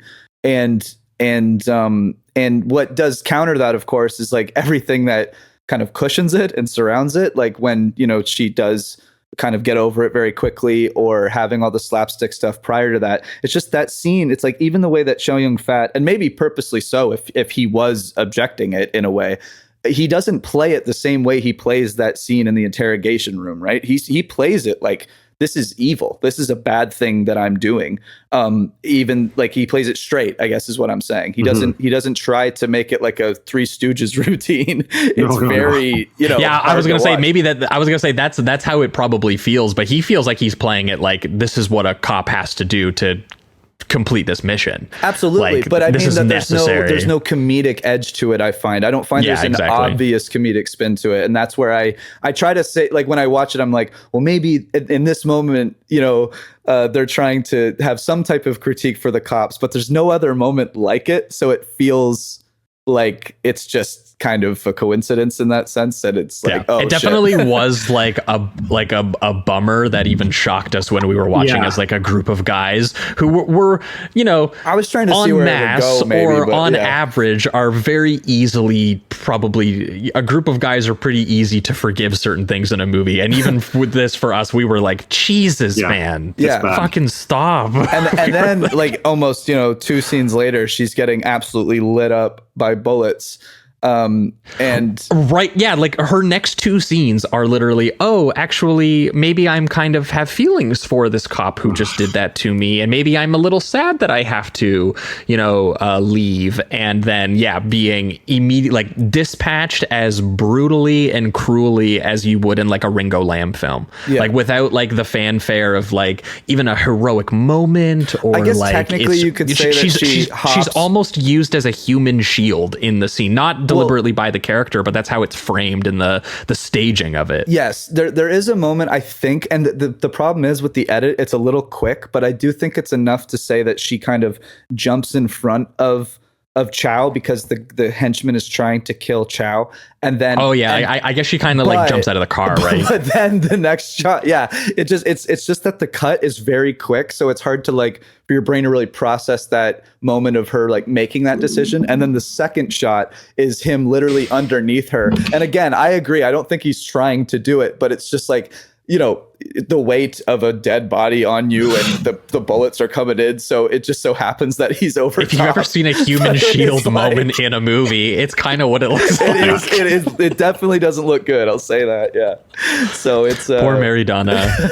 Poor Nina Donna. Lee. And so she is great in this when she's in it. At this point in the plot, her brother Poison Snake and her, what have they done? They've taken some money, or they have like some ring or something like that they need to complete a deal. No, that's the second one. Don't get confused with your drug dealers. They've just basically taken money from the drug dealers, and they kind of pinned it on this like Thai guy that gets killed at the beginning. Is that? And they're just trying to... they pinned it on some heroin dealer, and I think I might not be 100% right, but I think they put fake goods into the surfboards, and then he was selling the actual goods through his sister. I see. I think that was how it was. I think she's that's kind of what like was the bag woman or bagman or something like that, and right. And they and briefly too, they do make it, they give you a little bit of a fake out where they do a repeat, they do a drug deal sting operation sequence where her information leads obviously Cho and Lee to, you know, actually arrest all these guys. And it's a pretty awesome sequence where, you know, all the cars meet up, they all open their doors like a synchronized like swimming routine. They show up, there's a concrete pipe that's lowered into the middle of this deal. It's got the drugs in it, and it's also got fucking Conan Lee in it. And it triggers this just awesome, gruesome gunfight where, you know, dozens of the goons are executed. There's like incredible squib work being done here, while Johnny Law and Gordon Liu essentially attempt to run over Cho and drive away, and just incredible stunt work by Conan Lee if he's doing all that, of like him on like the roof and him you know, flying by the like rusty shipping containers, like holding onto the car while they're ripping through and like crashing walls into and then each there's other. It's wild. And that bit where they like crash into like some sheet metal or something and it tears the roof off the car, and Conan Lee literally jumps over top of it and then lands back down and then jumps into the car that's now been rendered into a convertible. I was like, that's wild. Awesome. I also love that scene when he comes out of the pipe too, because he's just like, I'm police. I'm here to enforce the law. And you're like, yes, you are, Conan Lee. That's your They job. were like, what is the police doing in the pipe that had the drugs in it? I know. Yeah, a little switcheroo there. I love it too when he's on the hood of that car, because the car is trying to drive into this group of cops that's shooting at it. It narrowly misses them and then plows into like another parked car, knocks it out of the way. And either Conan Lee or a stuntman is on that car the whole time this is happening. So it's a pretty impressive stunt. And even when he does the hop from the car that gets kind of cut in half or whatever to the metal crate to the convertible, I think it's 2 shots at the most, but it might even be one swift shot of the stuntman doing it. And there's a couple moments in both of these films where you just watch these stunts and go like that. It's one of those you almost died situations. If any mistake, and there are just catastrophic results are going to happen. So yeah, and what's crazy about this movie is that like that is a big enough climax that you would believe it, that in someone else's movie maybe that was like the climactic thing. They arrested all those guys. I was looking at the runtime and going, there's 20 minutes left. This is so we got one more. This isn't going to be like a romance movie between him and the witness girl for the rest of the thing. Obviously, it is very funny that they go as far as like being like the drug bust was a success. It gets them promoted. They go home and celebrate by enjoying a romantic double date dinner with Mary Donna and Chow Yun-fat's sister Mimi. And then, of course, Gordon Liu was the only character who escaped that arrest and that set piece. So, of course, he pulls up to their dinner. He's the one who kills Mary Donna, and Chow Yun-fat, who was just treating just one of the most ruthlessly treated characters that someone could be in a movie, mourns her, and his sister is then kidnapped. And of course they have to throw in more details of them threatening to assault her and also burn her alive and tearing her clothes and making her scream over the phone. Just pretty unpleasant stuff. It really does take out all of the comedy in this last 30 minutes, and it feels purposeful in a way that is at least kind of effective, where you don't have to feel as don't have to feel that whiplash effect as much. But it is just strange. It is a strange change just compared to what we experienced in the first hour. This is why part of me wondered if Lau Kar-lueng was just like, this is what the gross shit the people want. This is what's popular. Fucking give it to them. I don't know why I did an Italian voice when I was doing that. Yeah, he's going. He really was going full Blitzieri. But funny. Honestly, I have no other excuse for it. This is the only excuse I can come up with for why this stuff is included in the movie, and also why I am going to say by the end of this movie that it's still fucking awesome. It is, because I mean, this with the setup entirely out of the way, we are headed to the fireworks factory here. Big time. The final 15 minutes of this, and I am not being hyperbolic when I say this, I swear, it is one of the best and most unhinged action set pieces of the 1980s, not just in Hong Kong, I think in general. And it's not a small feat. It's a very maximalist, excessive decade for action filmmaking. And this is still one of the wildest I've ever seen. And I guess we can break it into 2 parts. Because you kind of have the Chow Yun-fat side of this action sequence, and then you have the Conan Lee and Gordon Liu side of it. But the first part of it is an exchange. It is the drugs or the money or whatever it is that they're. Oh no, sorry, it's the boss. They want Johnny Law. They've asked Chow Yun-fat to free their boss and give the Johnny Law back to his goons, and in exchange they'll give him his sister Mimi back. Chow and Lee both arrive with Johnny Law in the hood of their car. Gordon Liu walks out with Mimi, which turns out to be a henchman in drag ready to shoot them. Only for them, actually both movies do that. Yep. We'll talk about the cops also get it going in drag later in the hospital so that they can trick the bad guys. This is just classic Hong Kong stuff, but only for them to reveal that they were actually ready for that. They have the bulletproof vests. They were ready to take the shots. and they basically just start wire pull shotgunning guys across this entire room. And I can't even, it's like some sort of equipment factory or like store, or I couldn't quite figure out exactly what this environment what they're fighting in was supposed to be. I thought it might have been like a massive garage, because they do have the actual kind of garage doors that come up that are made of glass conveniently, so we can rip people through the glass and everything. But it seemed like it had some sort of hardware or equipment factor in it, because that's why the chainsaws are there. Chainsaw and everything. Yeah. It's a confusing looking spot, to be honest. But if set in Canada, this is like in like a Home Depot. You know? Yeah. This is it's kind of what I feel like these guys are fighting in for this particular thing. But the guys, they drive the car through the glass entrance, and Chow Yun-fat ripping dudes with shotguns with some of the most satisfying blast sounds to squib carnage ratios I've ever seen in a movie. Like, it's guys flying and popping, and it has like just there's something so artificial and beautiful about it. Yeah. And then obviously, I mean, we've all seen this, the crazy trick where he ties a rope to the trigger and he flicks the gun around like a walled cover he's behind, having it shoot and kill someone when it's like fully extended and out of his hand. It's like a trick you'd see a guy doing like a video game. It's so sick. And then he pulls it back towards him like a yo-yo to recock it and reload it so he can do it again. Yeah. It comes in so much handiness, because even when the bad guys have like caught on to what he's doing with the shotgun, they kind of start to cower in this corner, and then he throws the shotgun in and then hooks it in a way that it actually like turns and shoots them from around the wall. Which is like just brilliant. Something only Chow Yun-fat could pull off. The coolest thing too is like the actual that they show that he has to kind of put it in between the two poles or whatever, or the window panel, so that he wedges it so that it's perfectly it's just parallel. Perfectly aimed at them, even though they're like literally crouching down in a corner, and he gets the perfect angle. Yeah, the details of that are just incredible. I think that's what it is. It's like, not only is it super ridiculous and kind of just like this imaginative, but the way that they shoot it, it shows every little step that your brain goes, that makes total sense. I 100% buy that. Oh yeah, even though like on like a physical level, you go, that literally could not possibly work, right?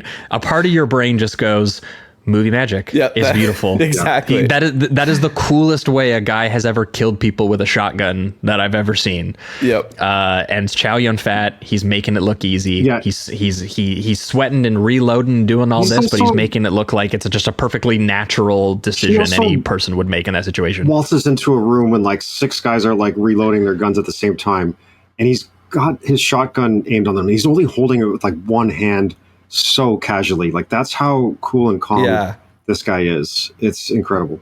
What I like too, and then gets into a bayonet fight with a guy, each holding a gun and like strapping a knife to their guns and getting into like a sword fight together. It's amazing. Yeah, I mean, the guy made the mistake of bringing a bayonet to a machete shotgun fight.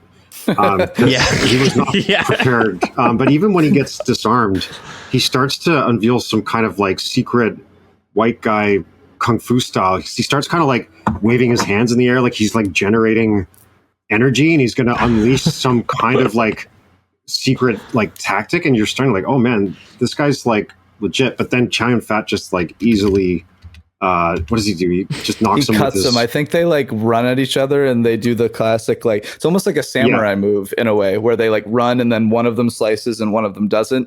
And you're kind of anticipating. Man, no, he throws his shotgun at the guy's like kneecap or like shin, and then the guy's like, oh, and then he knocks him out. Oh, it's just brilliant, man. Okay. I must be thinking of the another section of the fight, because that's the thing. This finale has so many like there's so many steps moments to it. It's awesome that you start with like the string shotgun into the bayonet, and even before they get to the bayonet shotgun part, I like that, you know, most of the time when we see these fight sequences where they're fighting over a gun, it's usually a pistol. It's actually really interesting to watch them do it with a shotgun, because you can also use it as a club because it's so long. So you'll see people like kind of like, you know, grabbing all parts of it and pulling it towards each other. But then Chow Yun-fat will get it loose and then just take the butt of it and swing it against the guy's head and then shoot somebody. Well, and It's I awesome. love that they break this final set piece into the two sections of the two main characters. Chow Yun-fat, well, you know him from John Woo and Ringo Lam movies, so he gets to do some cool gun fu trickery. That's what he's known for.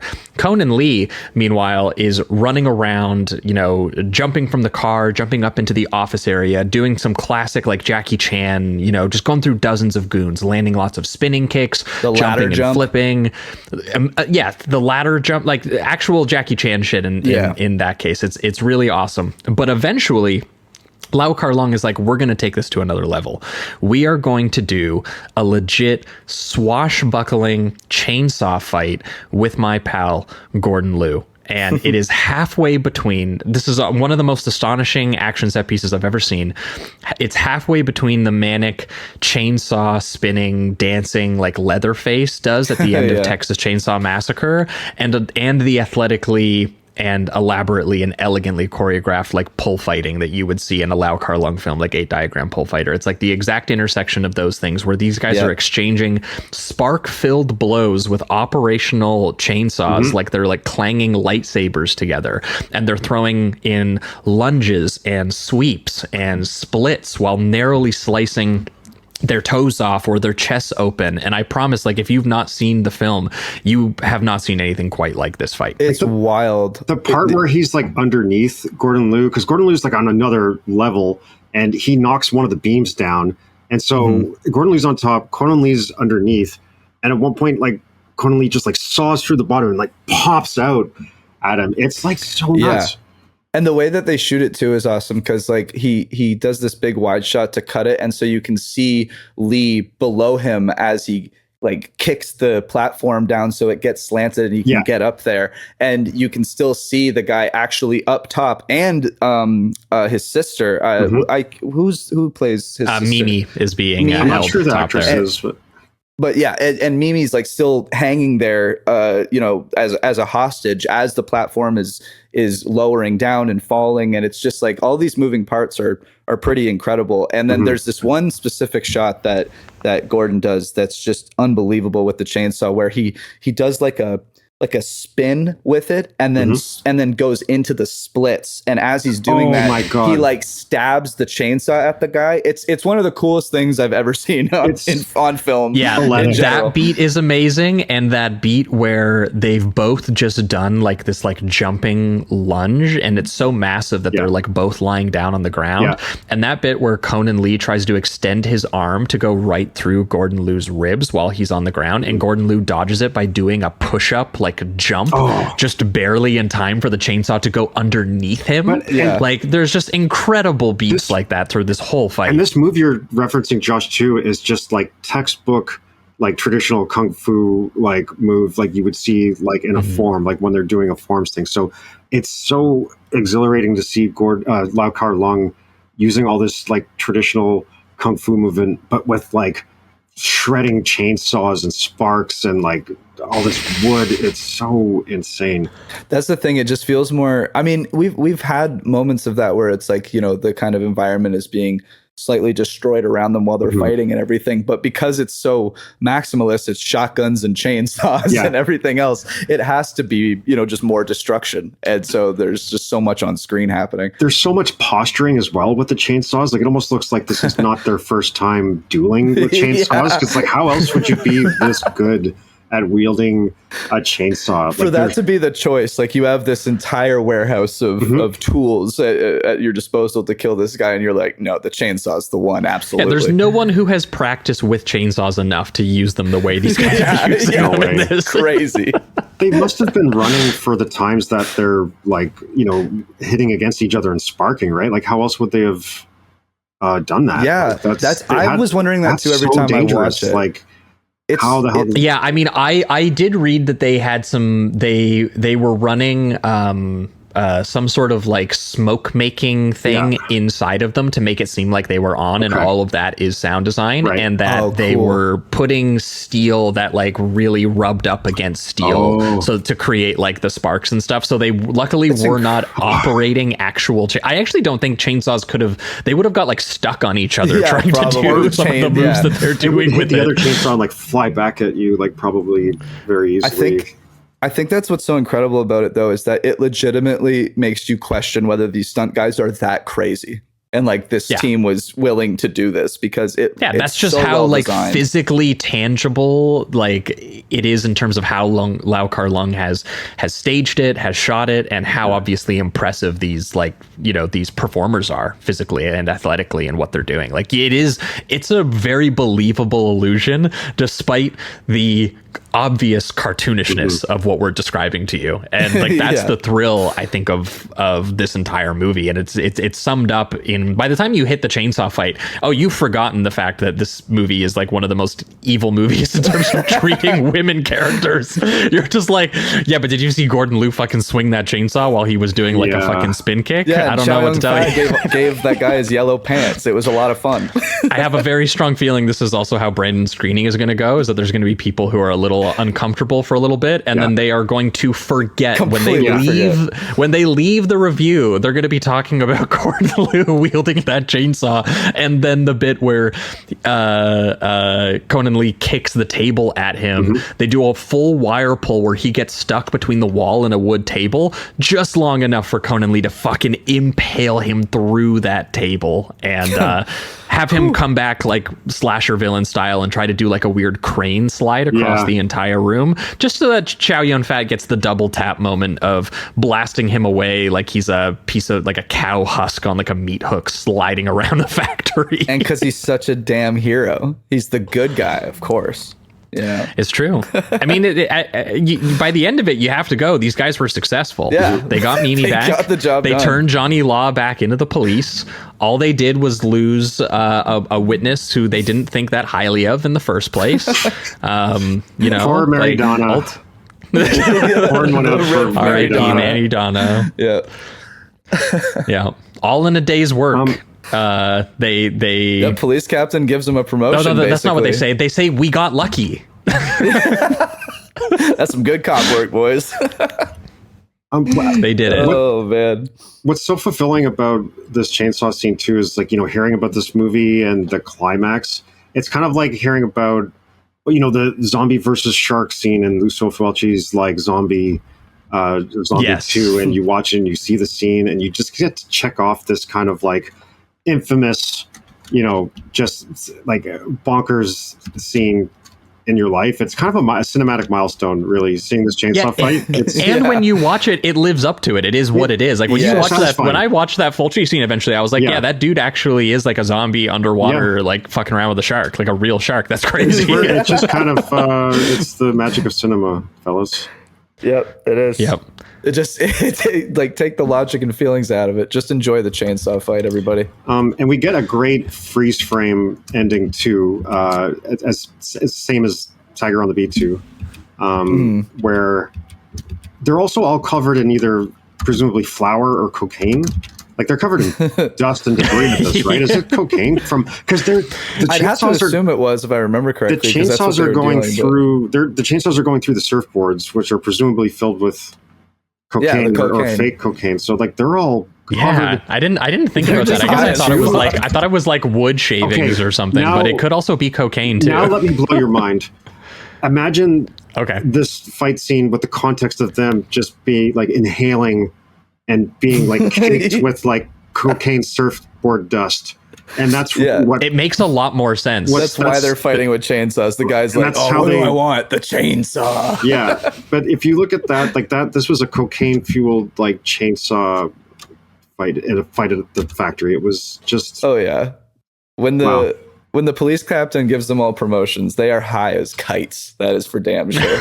And the police captain is played by David Chang, from many Shaw Brothers Kung Fu films.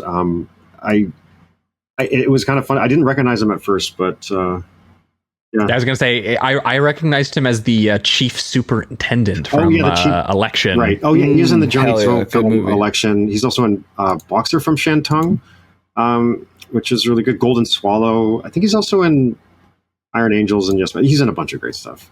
Hell yeah. So, okay.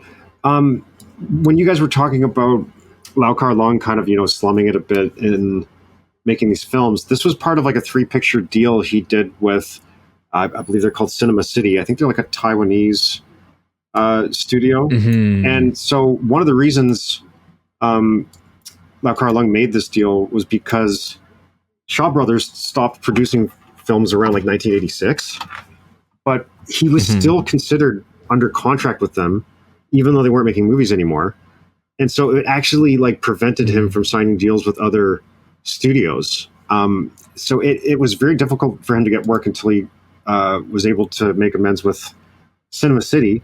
And they did Tiger on the Beat, and then I think Aces Go Places 4 or Aces Go Places 5.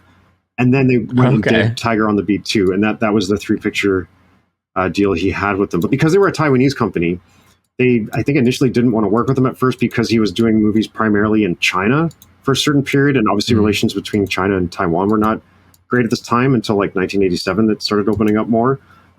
So I think it was, I don't know, someone else got involved that kind of like brokered a deal between the two. I think maybe Corey Yun might have helped out a bit. But I think it's great that he got the opportunity to make these films. Like, I don't think he did a ton more quite like this afterwards. But Lau Kar-lueng was like just really...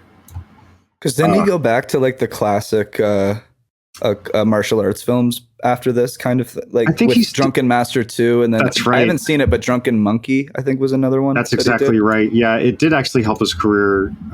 He did the Drunken Master one, which also like he left the film during the production. Yeah, I was going to say quite famously, Jack, you directed the ending of that movie, or the did not totally agree. Yeah, right. you can really tell the difference in direction between the first half of the film of Drunken Master 2 and the last half. But again, yeah, I mean that middle set piece when he's fighting like 100 guys on like a multi-level like Shaw Brothers set is so different than what Jackie does at the very end in the final set piece. So, but Lau Kar-lueng was an absolute legend, and I do love that he got to make, and we're going to keep talking about when we talk about the second one, but I do love that he got to briefly cash in on the Heroic Bloodshed trends and do something a little different here. And if we're pivoting towards reductive rating round, I think here on the first one, Tiger on the Beat, easy 4 for me. Gotta be honest. Both times I've watched it, even though I've winced and been uncomfortable through at least like 20 minutes of like a 90-minute runtime, both times I've watched it, maybe 3 times I've watched it now.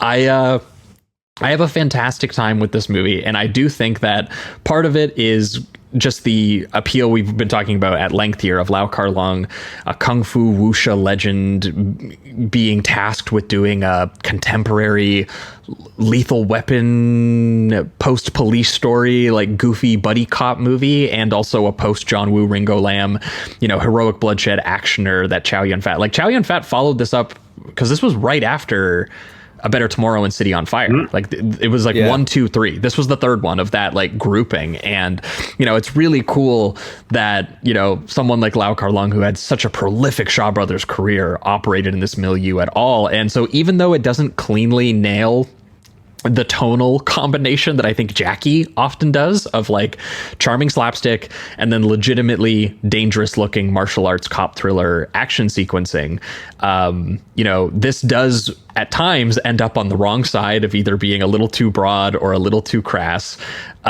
I just cannot get over, as Brandon and I spoke about specifically, like the 80s action movie sleaziness and the Polizio Tetsky nature of some of this that's happening here. Like it is extremely cruel. It does have disturbing gender politics. It has insanely huge blood squibs. Maybe I'd prefer 2 of 3. But seeing those things in here and funneled through what is just like Lau Kar-lueng's just such athletic, rhythmic, his pageantry, his style, the way he choreographs, the way he shoots, like it's an incredibly beautiful and colorful and ridiculous movie. And again, some of the dark qualities of it are negative, some of them are positive, some of the comedy will either fall flat or make you incredibly uncomfortable. But every time you think you have enough time to like stop and ponder how you might morally feel about what you're watching, these two cops are off doing some sort of Miami Vice sting operation that has Hong Kong heroic bloodshed action scenes in it, and you're like, this is amazing.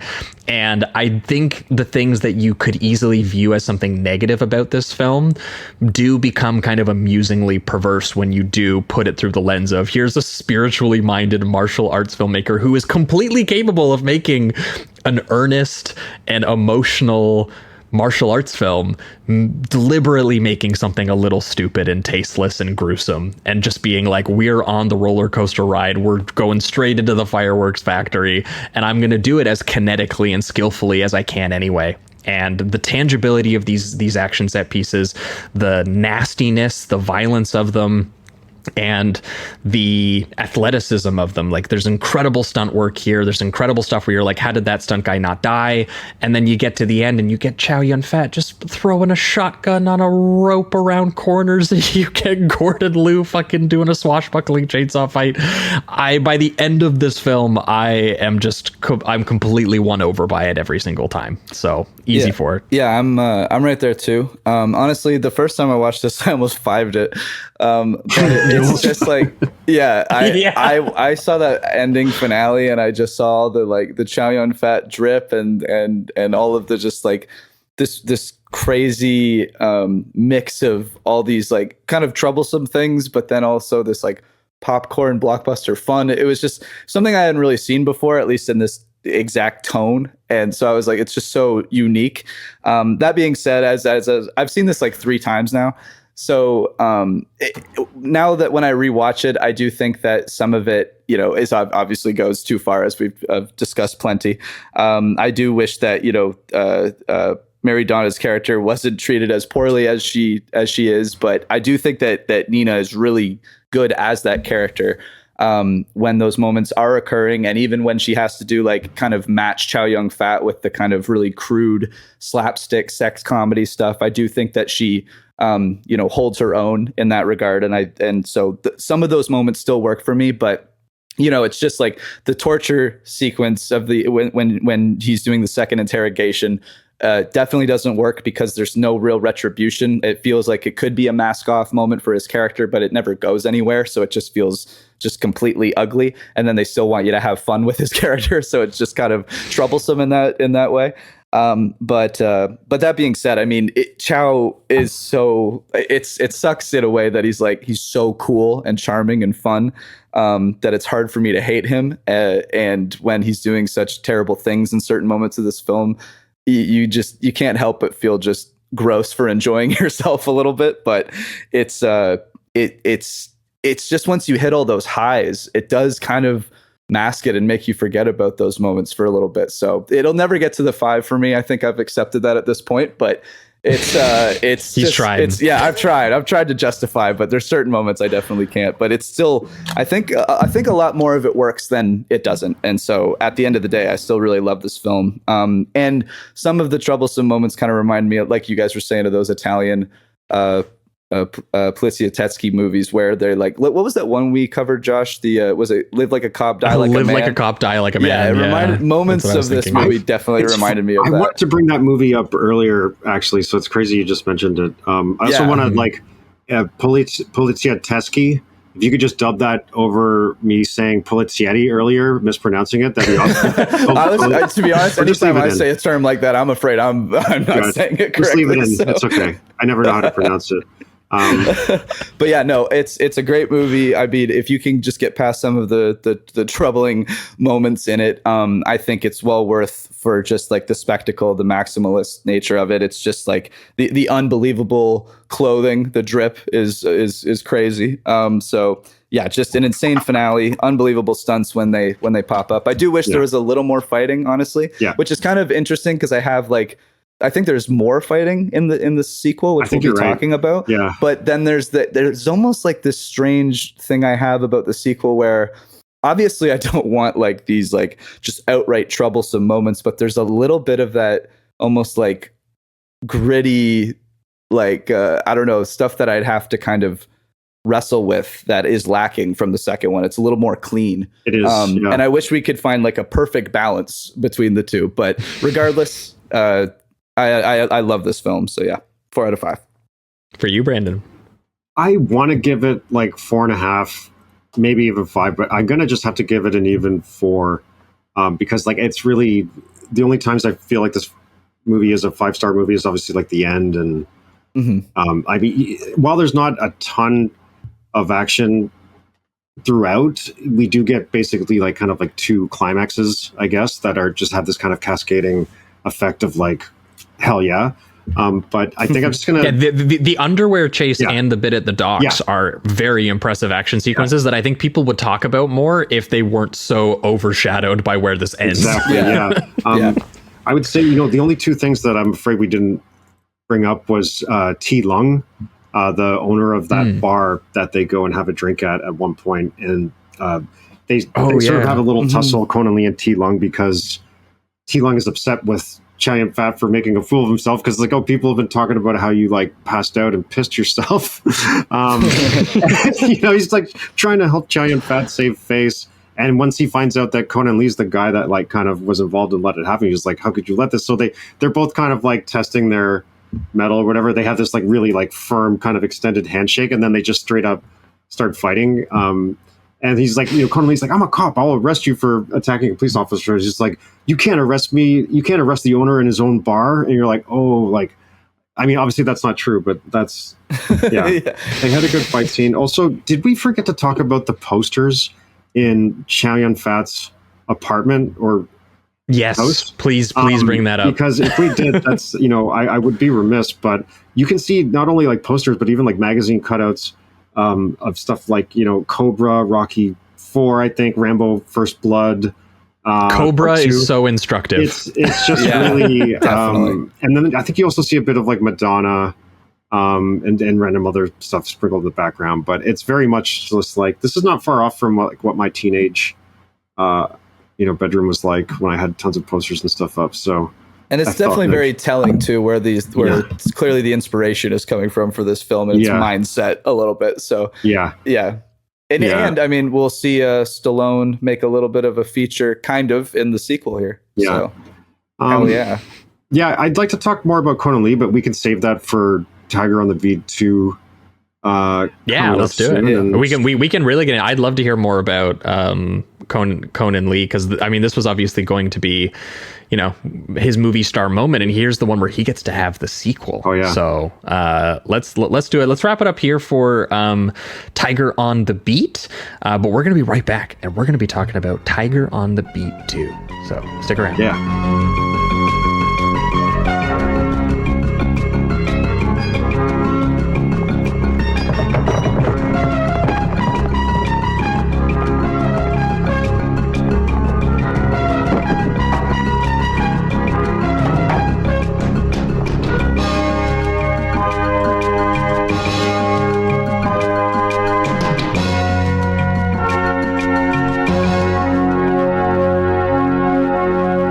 All right, we are back, and we are talking Tiger on the Beat 2, the 1990 Hong Kong martial arts buddy cop action comedy, once again directed by Lau Kar-lueng, this time written by Joy Chung, and starring, once again, Conan Lee, and a little more briefly in this one, Gordon Liu, alongside newcomer Ellen Chan. And instead of Chow Yun-fat, this time we have Danny Lee as a middle-aged cop who, in an effort to help his nephew settle down with a nice Chinese girl, which they say a number of times in this film, ends up instead getting involved in some sort of underground drug smuggling ring and also arms smuggling ring. The first film obviously being a modest but surprise box office success.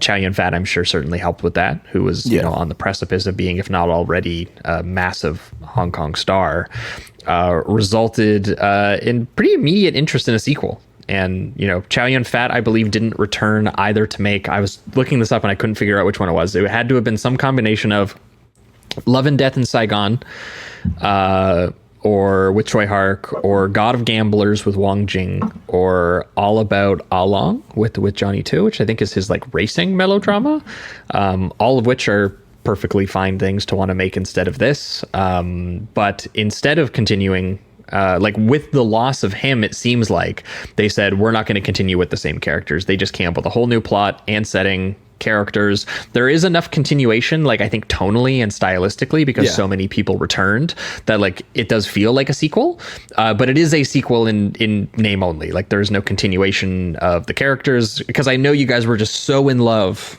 with the characters from the first film that you were like, I refuse to watch a movie. Disappointed that Francis isn't back and Michael Cho. Dude, my boy Francis, where'd he go? The only character I would want to come back from the first one would be Mary Donna, but obviously, but she's definitely not coming back in this one.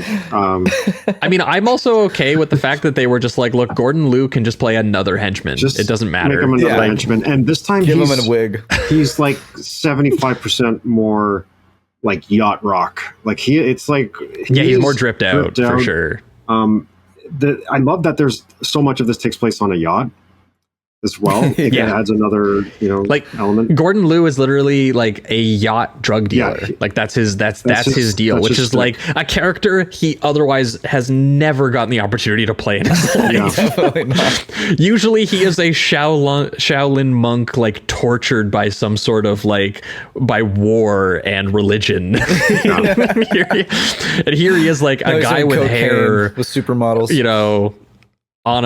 doing cocaine with models on a yacht.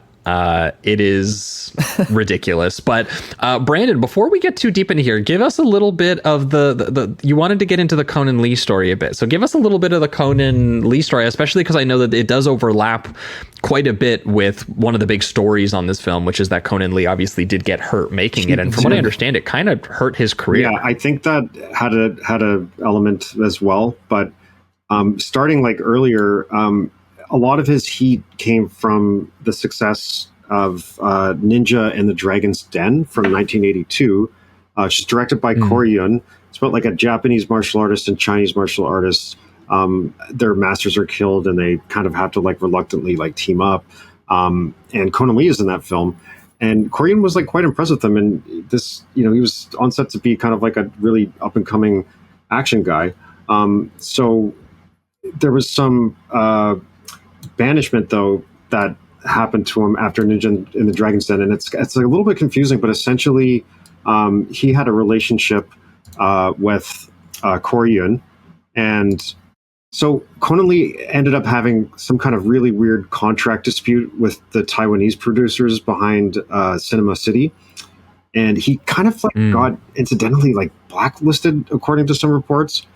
After the success of the film, Ing Si Yun, one of the producers who, he's kind of like the head of seasonal pictures, and he used to work for the Shaw Brothers until he kind of branched out and started his own thing. There was some kind of confusion because Taiwanese producers wanted to actually hire Conan Lee for more work, but they wrongly believed that Ing Si Yun was refusing to let them work with him. Apparently that wasn't the case. But the Taiwanese producers still believe this anyways, and they actually hired Taiwanese triad members to go like harass and actually physically assault Ing Si Yun. And oh shit! Yeah, wow. So after this, he just could have been a plot to this subplot to this movie. Exactly. Yeah. So reportedly, Ing Si Yun released Conan Lee from his contract, and that was it. I think this like really hurt some of the opportunities that he would have continued to get working with people like Corey Yun and just anyone from the Yun clan really would have been good. So yeah, this also probably explains why he was not in a lot of films, or at least starring roles, between that in 1982 and Tiger on the Beat in 1988. Because he appeared in some random things. Like he was actually in Gymkata, the one with Olympic medalist Kurt Thomas, and I think Richard Norton's also in that. He pops up in that one in a minor role. He is actually also in Big Trouble in Little China, which came out in 1986. You can actually see him in a couple shots. But yeah, it wasn't really until Tiger on the Beat that he was actually really like starring in anything like that. And then that's really interesting. I mean, he's good. He is good in Tiger on the Beat. Like you can tell like as an actor, he's got a little bit of that kind of like muscly stiffness to him in terms of, but it's appropriate, I think, for like giving him the straight rookie super cop. Like he's not doing a lot of the jokes. He's just doing the action. I thought he was perfectly serviceable in that. I think here he's tasked with trying to do like a little bit more, and I think he's fine. I really enjoyed watching him. Like, I don't think he's like incredibly good at it, but I think he has moments where he's really he's diving into it, and I think it's really it's very entertaining. It's not quite as like natural as Jackie Chan would be with that kind of more fun loving attitude in a sense, or just more like just fun in general, more upbeat than he is in the first one. Like even the opening, like him coming to Hong Kong with his friends, and like the entire time they just kind of have this like, yeah, we're gonna party kind of mood or whatever, that they just keep. It's almost like comical the way they do it, honestly, because the way that they shoot it is they arrive on the ship and they're all like having a good time and fist pumping and everything, and they kind of do that until they get even to their first bar, and they come into the bar still doing that. And it just gave me this funny thought of like they've been doing this for the last 30 minutes like nonstop in the cab off the ship, whatever. But I do think watching him try to channel that is really interesting, because he was just so straightforward in the first one. Well, yeah, and there's a specific part to his character in this too, because it does open in a similar kind of comedy register as the original, like showing us the morning routine of the middle-aged police captain Lam, played by Danny Lee here. Obviously, Danny Lee, co-star of Chow Yun-fat's in The Killer, which I do find it funny that they were like, hey, we can't get Chow Yun-fat. Who's next on the list? And they were like, I don't know, the guy who was in a movie with Chow Yun-fat. And they were like, bam, done, sold. And as much as I like Danny Lee is not Chow Yun-fat, and I love Danny Lee in The Killer so much. Yeah, Danny Lee's great.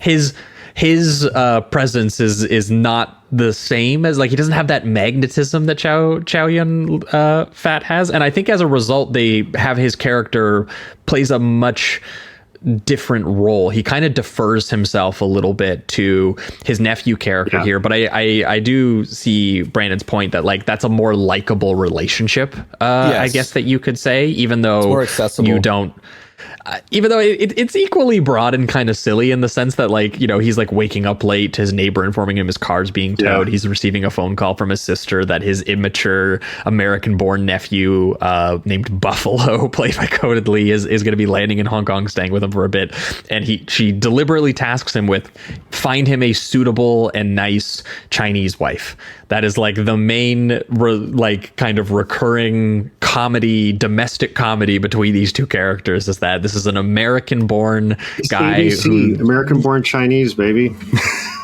Yes, and that maybe the mom feels he's a little severed from his roots, and you got to go back home and you got to go get yourself a nice Chinese wife, even though it turns out that he ends up being a lot more interested in a nightclub prostitute character named Sweet Dream, which is an incredible name, played by Ellen Shan. Buffalo and Sweet Dream. That's amazing. These names. It's pretty awesome. I also like that when she's like, he's going through all the chaos of like the car being towed from his neighbor and everything, and she's just saying things like, he's better now, I swear he's better now. Just because presumably he's been sent to China before, but he sounds like he's a guy, he's very impulsive, he's very rowdy, he likes to fight, he likes to get into fights, and so I guess that's something. He's so hot-headed.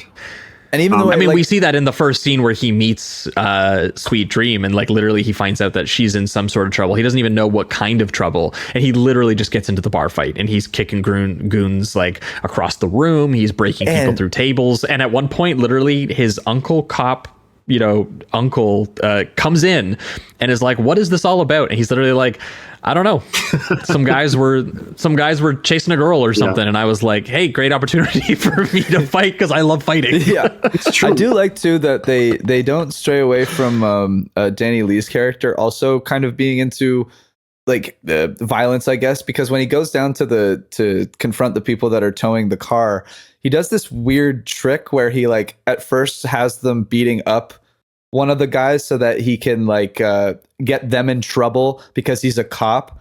So he like cons them into doing assault, and then he's like, you did assault. I'm a cop, actually. So now if you don't let this guy take his car, you're in trouble. I thought like I had this like mixed bag where obviously that's hilarious. I actually really enjoyed that beat a little bit more of a charming abuse of power than just torturing a woman. Exactly. Yeah, we still kind of have the abuse of power, but you're right. It's more charming, much more fun.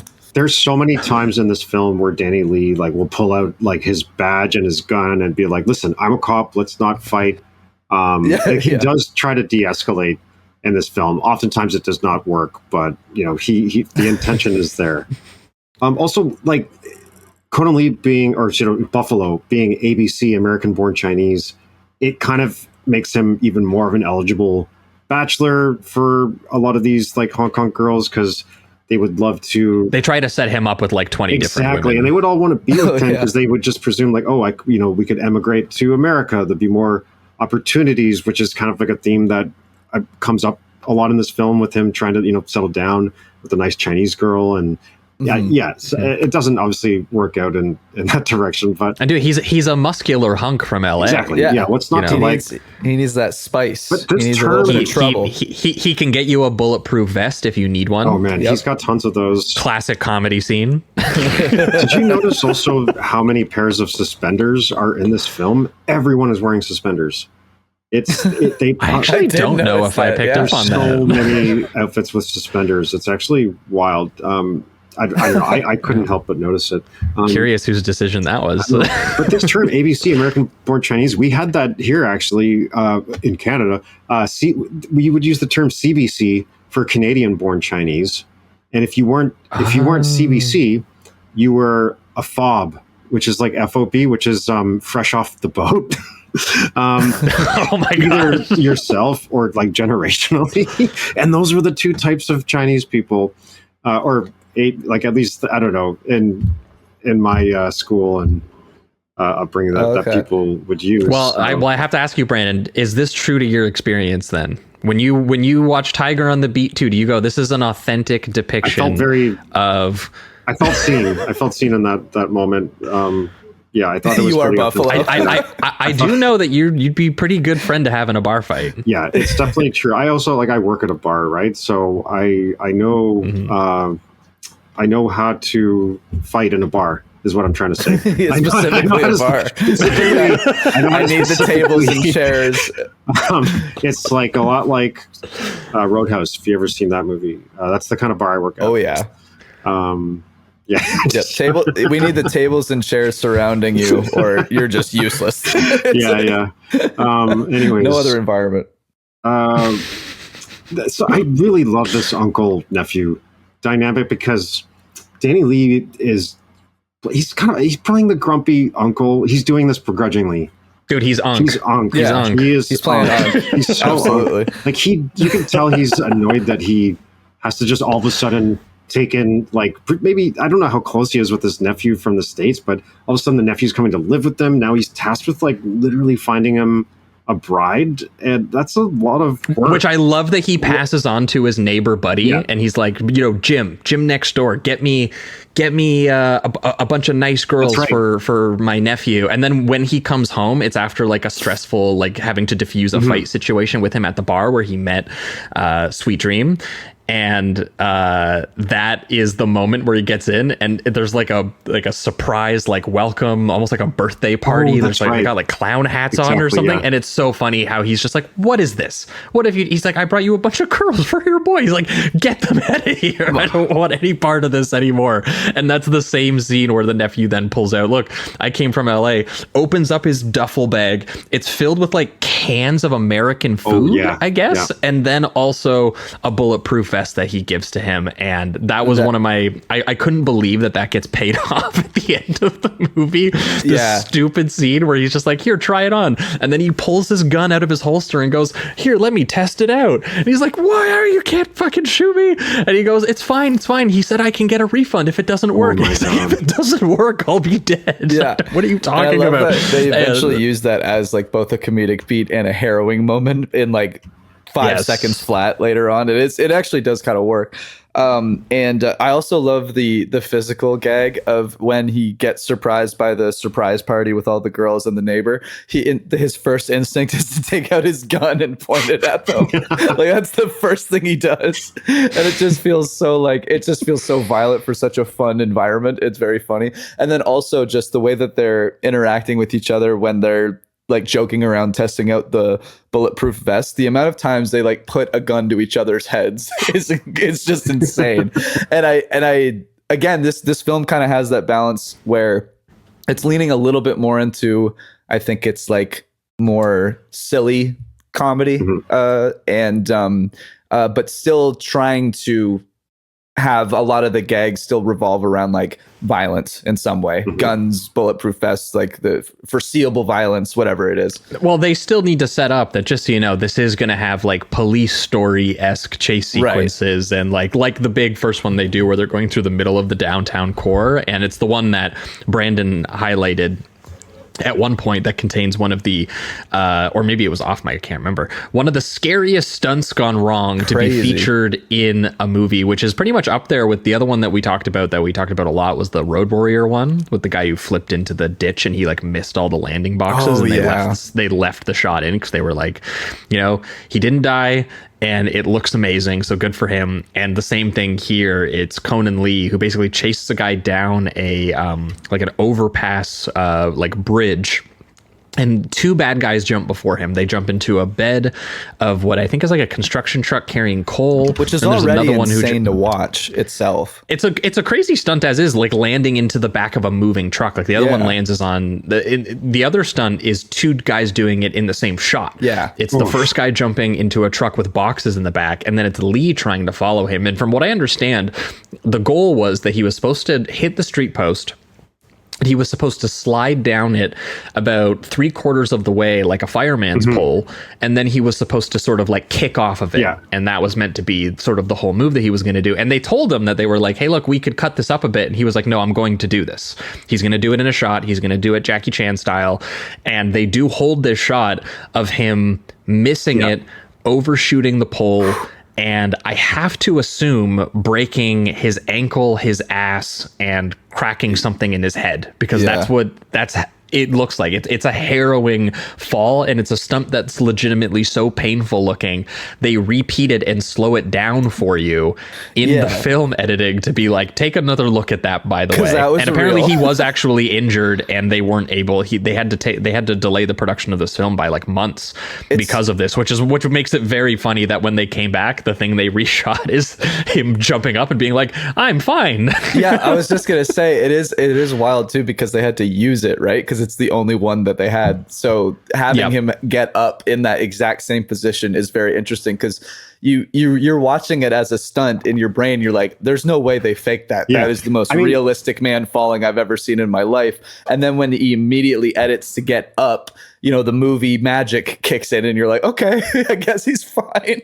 It's like, it's just so obvious. Nothing happened, don't worry about it. It's just so obvious. Something is like potentially wrong right away, because it's like it's happening in slow motion. You think, okay, yeah, this is just another stunt, but the way like only like one of his arms kind of hooks onto the pole, and instead of like grabbing onto it with his other arm and just kind of like swinging around it a bit and then just like sliding down, like he almost just kind of just tries to use it to like fling himself a little bit forward, and then he does like a full like 360 or like 590 and then like hits the ground so hard. I spoke to Mike Leader, also known as like Big Mike Leader, who's like a Hong Kong production guy, casting agent, actor from Britain originally. He said that he spoke to some of the stunt people in this film, and a lot of them didn't know what he was going to do. Like they didn't know he was going to do that. Essentially, they had no idea what was. They were like, "This is a freestyle." Yeah, it was. I think he just tried to do something crazy, and it sucks that no one really knows specifically if anything was specific, like if anything was injured in particular. But there's rumors that he did have some kind of injury on this, because you see a lot more of his stunt double in this film than I don't even really know. I'm not sure if I noticed a stunt double in the first Tiger on Beat for Conan Lee. Sure. If you told me the entirety of the first Tiger on the Beat is all him, I would believe you. Yeah, exactly. 100%. I'm not sure the name of the guy. I think his name is Stephen Ridley Chupowa. I think maybe did some stunt doubling for Conan and a lot of the scenes in this as a result of, I think, of his injury on this. Yeah, that's got to be disheartening for some, like an actor like that who's also a martial artist and now only have to do what you think is half your job, I suppose. Well, and especially getting your first like leading man sequel movie. Yeah, you know, moving up, like you're already on Tiger on the Beat now. You're just like, okay, now this is, you get to carry. You were the now. leading man in a movie successful enough that the studio said, let's make a second one. Yeah, like that, this is like your moment. Jack, like super cop Jackie Chan, or the police story finale kind of jump in a way, and it just goes wrong. It's just such a shame. Yeah, apparently Conan had the idea that he could jump and grab it with one arm, and then as he swung around, grabbed it with the other, like a little further down. But I think he just like kind of like lost his grip. With the one that's arm what it looks like. It almost looks like he's trying to spin around with one, and then it just like clips off. He wasn't able to get enough, leverage on it to get the other arm hooked around, and he just completely, misses it. It's brutal to watch. And what's wild too, though, it's like you have these amazing shots where they do these obvious, just like pure wide shots where you see the entire stunt and it's happening in front of you. And then they have some really cool moments too, which happens just like 2 minutes later, where he kicks the guy through the boxes of lemons or whatever it is. And he actually hits the ground too from like the top of the truck, and hits the ground. And then they do this thing where they have to dive under a truck, and they start to mix the actual stunt work with kind of the editing to make it look like they're doing it, but it still looks impressive, like the way that they like quickly go under the truck and then they cut to a shot of them actually going over them and everything. Like it's very quick and just very exciting and well done. Yeah, apparently he was out of commission after this for at least like 2 weeks, up to like a month or so. And they're not sure if something was broken or dislocated or just badly bruised, but apparently quite a few of the action people that were involved with the scene that this was happening in actually like moved on to other productions after that, because it like, I mean, shit, that's what a month of work is, a lot of work for a production to be shut down for, right? Definitely. Like, and presumably, they could go and shoot some other stuff, but like, it's like, dude, you're also like, you're at least co-lead of this movie. Like you're going to be in a lot of stuff. There's a lot of hanging out scenes with Danny Lee. And so, I don't know exactly, where this was in production, if they were shooting this up front or if they were shooting it more in the middle. But I heard that delayed the production quite a lot. And it was a big problem for Conan Lee. And he didn't, from what I understand, he didn't fully like recover from it. Like I heard that it was like one of those things where it did kind of harm what he was able to do even moving forward. And it wasn't just that people weren't giving him the opportunities. It was that he had a hard time doing the things he was capable of doing with his body prior to that. Sad to think It's about. just like it's like some people just aren't as lucky as Jackie Chan. You know what I mean? It's just like, it feels like Jackie, as skilled as Jackie is, it's like you gotta think that he with did some all the things, stupid shit that for someone else would have like made them permanently injured and unable to do it again. At some point. Yeah, exactly. Like here he is still going. It's just it does feel like at a certain point there is a luck kind of that is involved with doing all of these insane stunts and the amount that they're doing them, and it sucks that he overshot that, because he's really incredible in this when you do see him fight, and he has like a similar speed and precision to Jackie, but I do find because of his kind of more, he's a bigger guy, that he has a little bit more power to how he moves, and so there's a slight difference there, which is interesting to watch in his fight sequences. Yeah, because I don't know how much they shot like prior to this, so it's hard to know exactly what stuff is him and what stuff needed to be his stunt double after they filmed it. But there's it's so funny that's the first action scene. It's the first action scene that you see. That I mean, I guess other than the bar fight, I guess, but like it's the second action scene. There's so many more left in this movie, because this movie does have more of them. Overall, I do think that it's a little backloaded with it's kind of like the final half hour has some of the where it turns into like consistently it is like a action scene after action scene, just one after the other. Like as soon as you get into that apartment complex fight that then like turns into the hospital chase and it goes into the finale, like that stuff is nuts. There's a little bit more of like, it spends a little bit of time setting up its like sort of like drug dealing plot, which I gotta be honest, I found a little confusing in this one. Sure. That like Gordon Liu, like the major inciting incident of this movie begins in a weird scene on a boat where all the girls swarm Buffalo because they want to be his wife, as Brandon was highlighting, and they happen to be doing it in the same stretch of water on a yacht nearby. Right. The drug dealer Faye, played by Gordon Liu's pimped out the chains, the sunglasses. Yep, the yacht fit. It's great. He's drinking champagne. He's making deals with beautiful girls in bikinis, partying around them, including Sweet Dream, who sneaks around and essentially becomes witness accidentally to one of Faye's goons knife murdering a man over his ring, which she assumes is valuable because they were trying to kill him for it. So she ends up stealing it.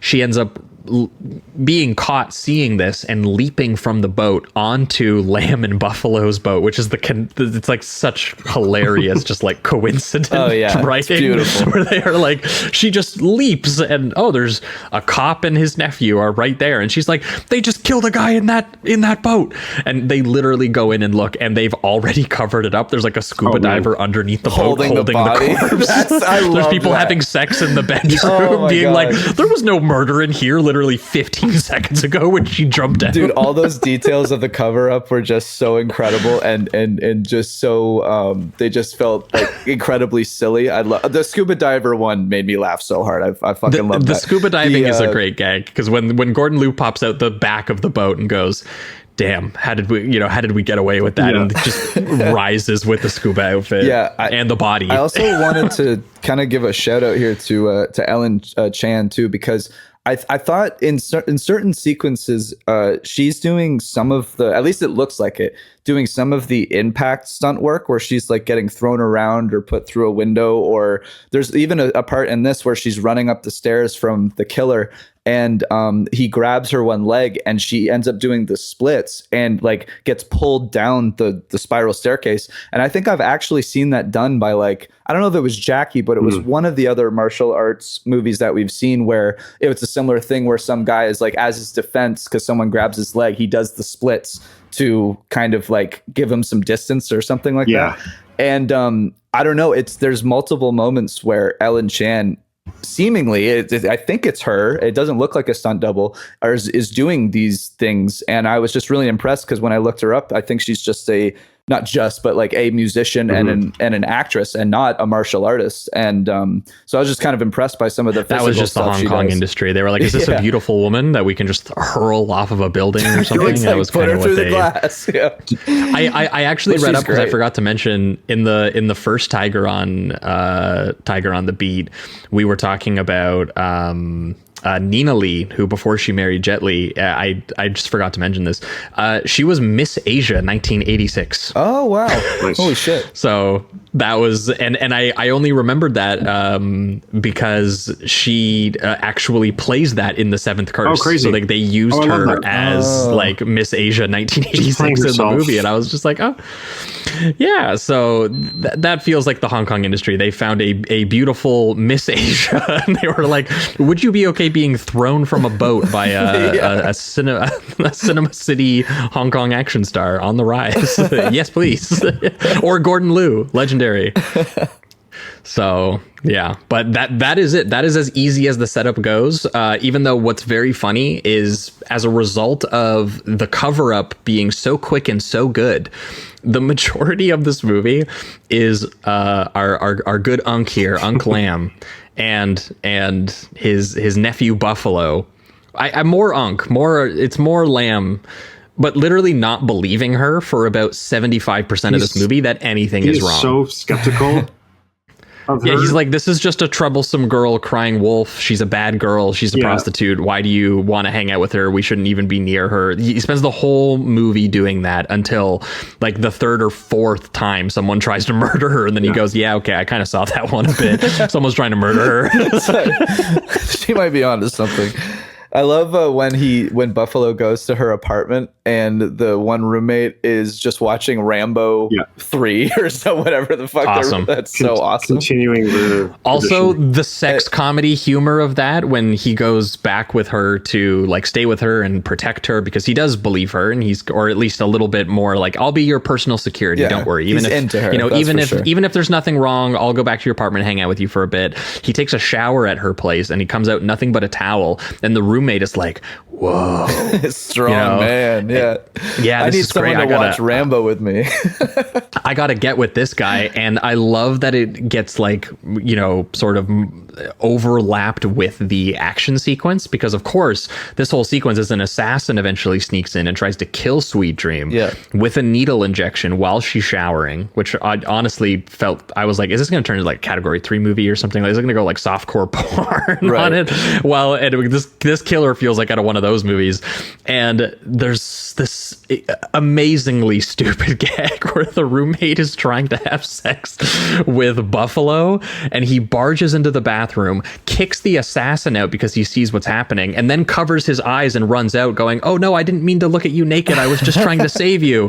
And he kicks the bad guy into the bedroom with the girl, so she thinks she's rolling around in the blankets with him, but it's an assassin. It's such a weird sequence of events. Like, I kind of lost track of what was happening, to be honest. Like, I did a little bit too. I will say I was having a good time the entire time I was watching it, but I was definitely like, this is just completely bizarre. One of my favorite moments is when the roommate is on the toilet reading like a magazine with like all these like muscly, oily, buff dudes, and then she looks up and Conan Lee is in the room, unaware of her, and he starts like stripping down to like a towel. Did you guys already talk about that? Yeah.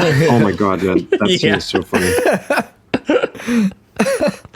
And so now that the attacks happened, I believe this is why he takes Sweet Dream to Uncle Lamb's house. And now the hijinks can and also because he's actually, at least I'm pretty sure, right, he's actually seen a dead body, because the assassin, he saw an assassin try to do something or other, or the assassin ends up chasing her around the apartment, which also has like a photo shoot section of their apartment. I guess maybe they're models or something, or they something or other like that. They're prostitutes, right? Maybe it's to like advertise. She is, I think, but maybe the roommate isn't. I'm not totally sure, but like all I remember is that the assassin chasing them around with a knife ends up jumping through like one of those like colored backgrounds that you use for photography, and he literally knifes his way through it, and it turns out behind it is literally their window or their balcony. Off the balcony. He literally flies off and gets like hanged by Christmas lights, and then smashes through like a window a couple floors down with like glass in his face and stuff like that. And I was just like, so at least we know. Well, and then the car outside kills her roommate. She sees the murder, or the guy or whatever, coming through the glass, and they don't want any witnesses. Exactly. Yeah. But so you know what? Maybe he still doesn't believe her yet. Maybe they still think she's crying wolf. It takes a long time before they go, yeah, you're being, assassinated by someone. This actor gives me a bit of like a Chinese Billy Drago kind of vibe. Like, he's got the slick back hair, the cold features. Mm-hmm. I was just looking through my notes for the next couple parts, but I do remember the Lamb's uncle part is actually fucking hilarious and just like so kind of bizarre, honestly, the way that it works. Like when one where he's like not stoked about having a hysterical like prostitute in his home. He's like, he wants to like kick the bad girl out, and she's like, why couldn't you fall in love with like a good girl, like marriage material? And he goes to his neighbor buddy Uncle Jim to complain about his nephew, only to find out that he's spending the night with a prostitute while his wife is away in Canada. But he's like, but you have to keep the prostitute in your house and not your heart. Which I just what a fucking line. Why is Uncle Jim? Funny. So many uncles. Thank you, Uncle Jim. All these generations of uncles just passing down wisdom. Well, yeah, and then Uncle Lamb is telling him to beware of AIDS, because they just had to throw it. They just kept throwing it in every single time. Yeah. Classic Hong Kong comedy. Holy shit. Yeah, the two unks being depressed about the fact that the nephew is really into a prostitute, even though the one is, has his own prostitute in his house. interesting domestic comedy hangout stuff happening here. yeah.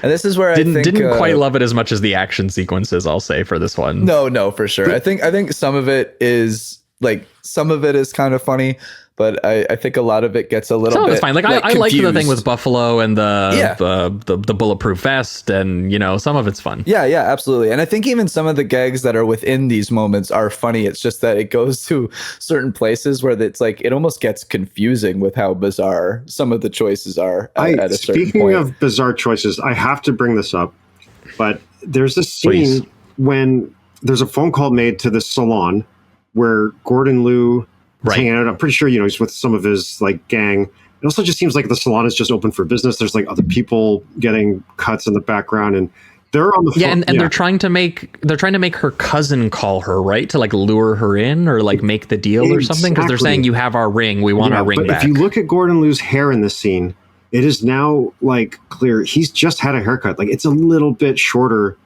than it's been in previous scenes. If you really look closely, his hair, he's just gotten a haircut. He's ready to have a meeting with these guys. When they actually show up to the salon, he's got it in the tub or the getting bath or his whatever, hair, right? Washed and treated in the sink. It's he's still getting pampered because he wanted to flex so hard when they showed up that he's I'm still getting a haircut. Gordon Liu spa day. Just for that moment. He's already gotten a haircut. And when they show up, he's going for another haircut, seemingly. He's still getting treatment. That's how much of a boss this guy is. I just feel I have to point that out. His power he's already gotten a haircut. Why twice, does he need to wash his hair again? And he just wanted to still be getting looked after when they showed up so they could see him. That is funny that they thought that would be an intimidating villain moment, was that you walk into the room and he cares so little about your meeting that he's got his hair getting his hair washed. Scalp massage. He's getting a scalp massage and his hair washed. He does not care in the world. That was a really nice touch for me. I also love because just speaking on the chaos, where I think where it comes into play really well is in the action sequences, the part where it ends up that everybody's dangling from the same piping.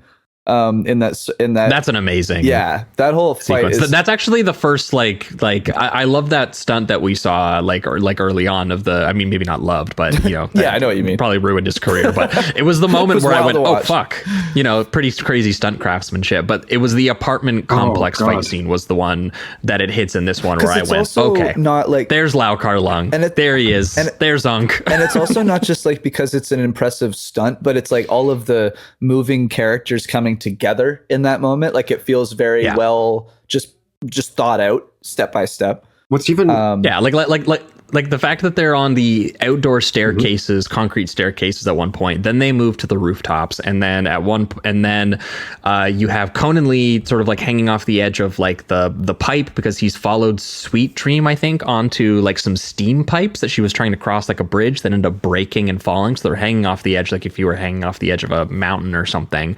And you're okay, well, we got to address that. The movie doesn't address that. It goes, okay, well, there's another fight scene with Danny Lee. And so Danny Lee is doing a completely different fight where he's fighting guys on a rooftop, and he ends up using an emergency fire hose as a weapon, wrapping it around a guy's neck and trying to whip people with it, all this kind of stuff. He eventually gets kicked through a window and has to use it as a rope to save himself, and he's also dangling. And by the time you get to him dangling, you've kind of forgotten about the other people dangling, but it's the entire cast is dangling. All in one wide shot at a certain point. You can see all 4 or 5, half of the cast is just all doing a dangling stunt at the same time. It's awesome. And it does feel like a unifying moment for them, where it's all of the action and their character kind of comes together in that moment, and it still has a lightheartedness to it where it's kind of fun, having them being in this very strange circumstance, but it's still being a dangerous action beat, I think is really cool. And the other one too is it just looks dangerous. Is when they're holding, I think it's Sweet Dream, when they're holding her above, over the ledge on the rooftop, and then they have Buffalo grab her from the the walkway that's right beside it. And again, the camera is like doing a low angle, so it doesn't look like there's any netting that you can see. And it's just like, we're going to get the shot of her being rescued and we're going to do it for real, and then we'll move on. But it's just, I don't know. There and are also, we're going to moments. have every single one of those characters ends up not being saved. Yeah. They actually fall. Right. They do the full fall from where they are. I love Danny Lee in this scene too, because again, he reveals that he's a cop, and when they don't yield, he straight up just like smashes a bottle, and he's like fighting these guys with like a broken bottle too. Like it's very Danny. Yeah. I'll shank you.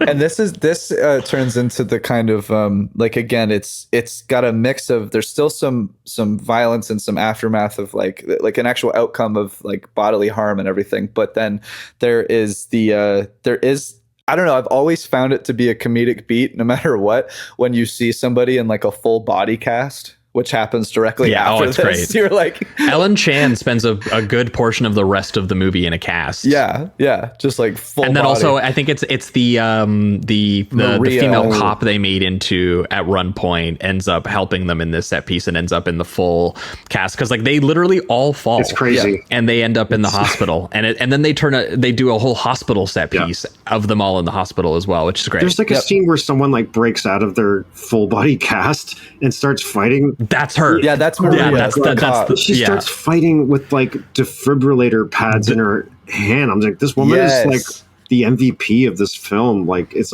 wild. And I love too when they when they do something like that, they use a specific tool, then find some like imaginative way of using it. Like at one point, I think she's using the defibrillators against the guy, and then to make Sweet Dreams kick, she actually hits her in the thighs with them, and so it causes her to have a reflex and then kick. I think I actually missed that moment because I was taking notes or something. I can't believe I missed that.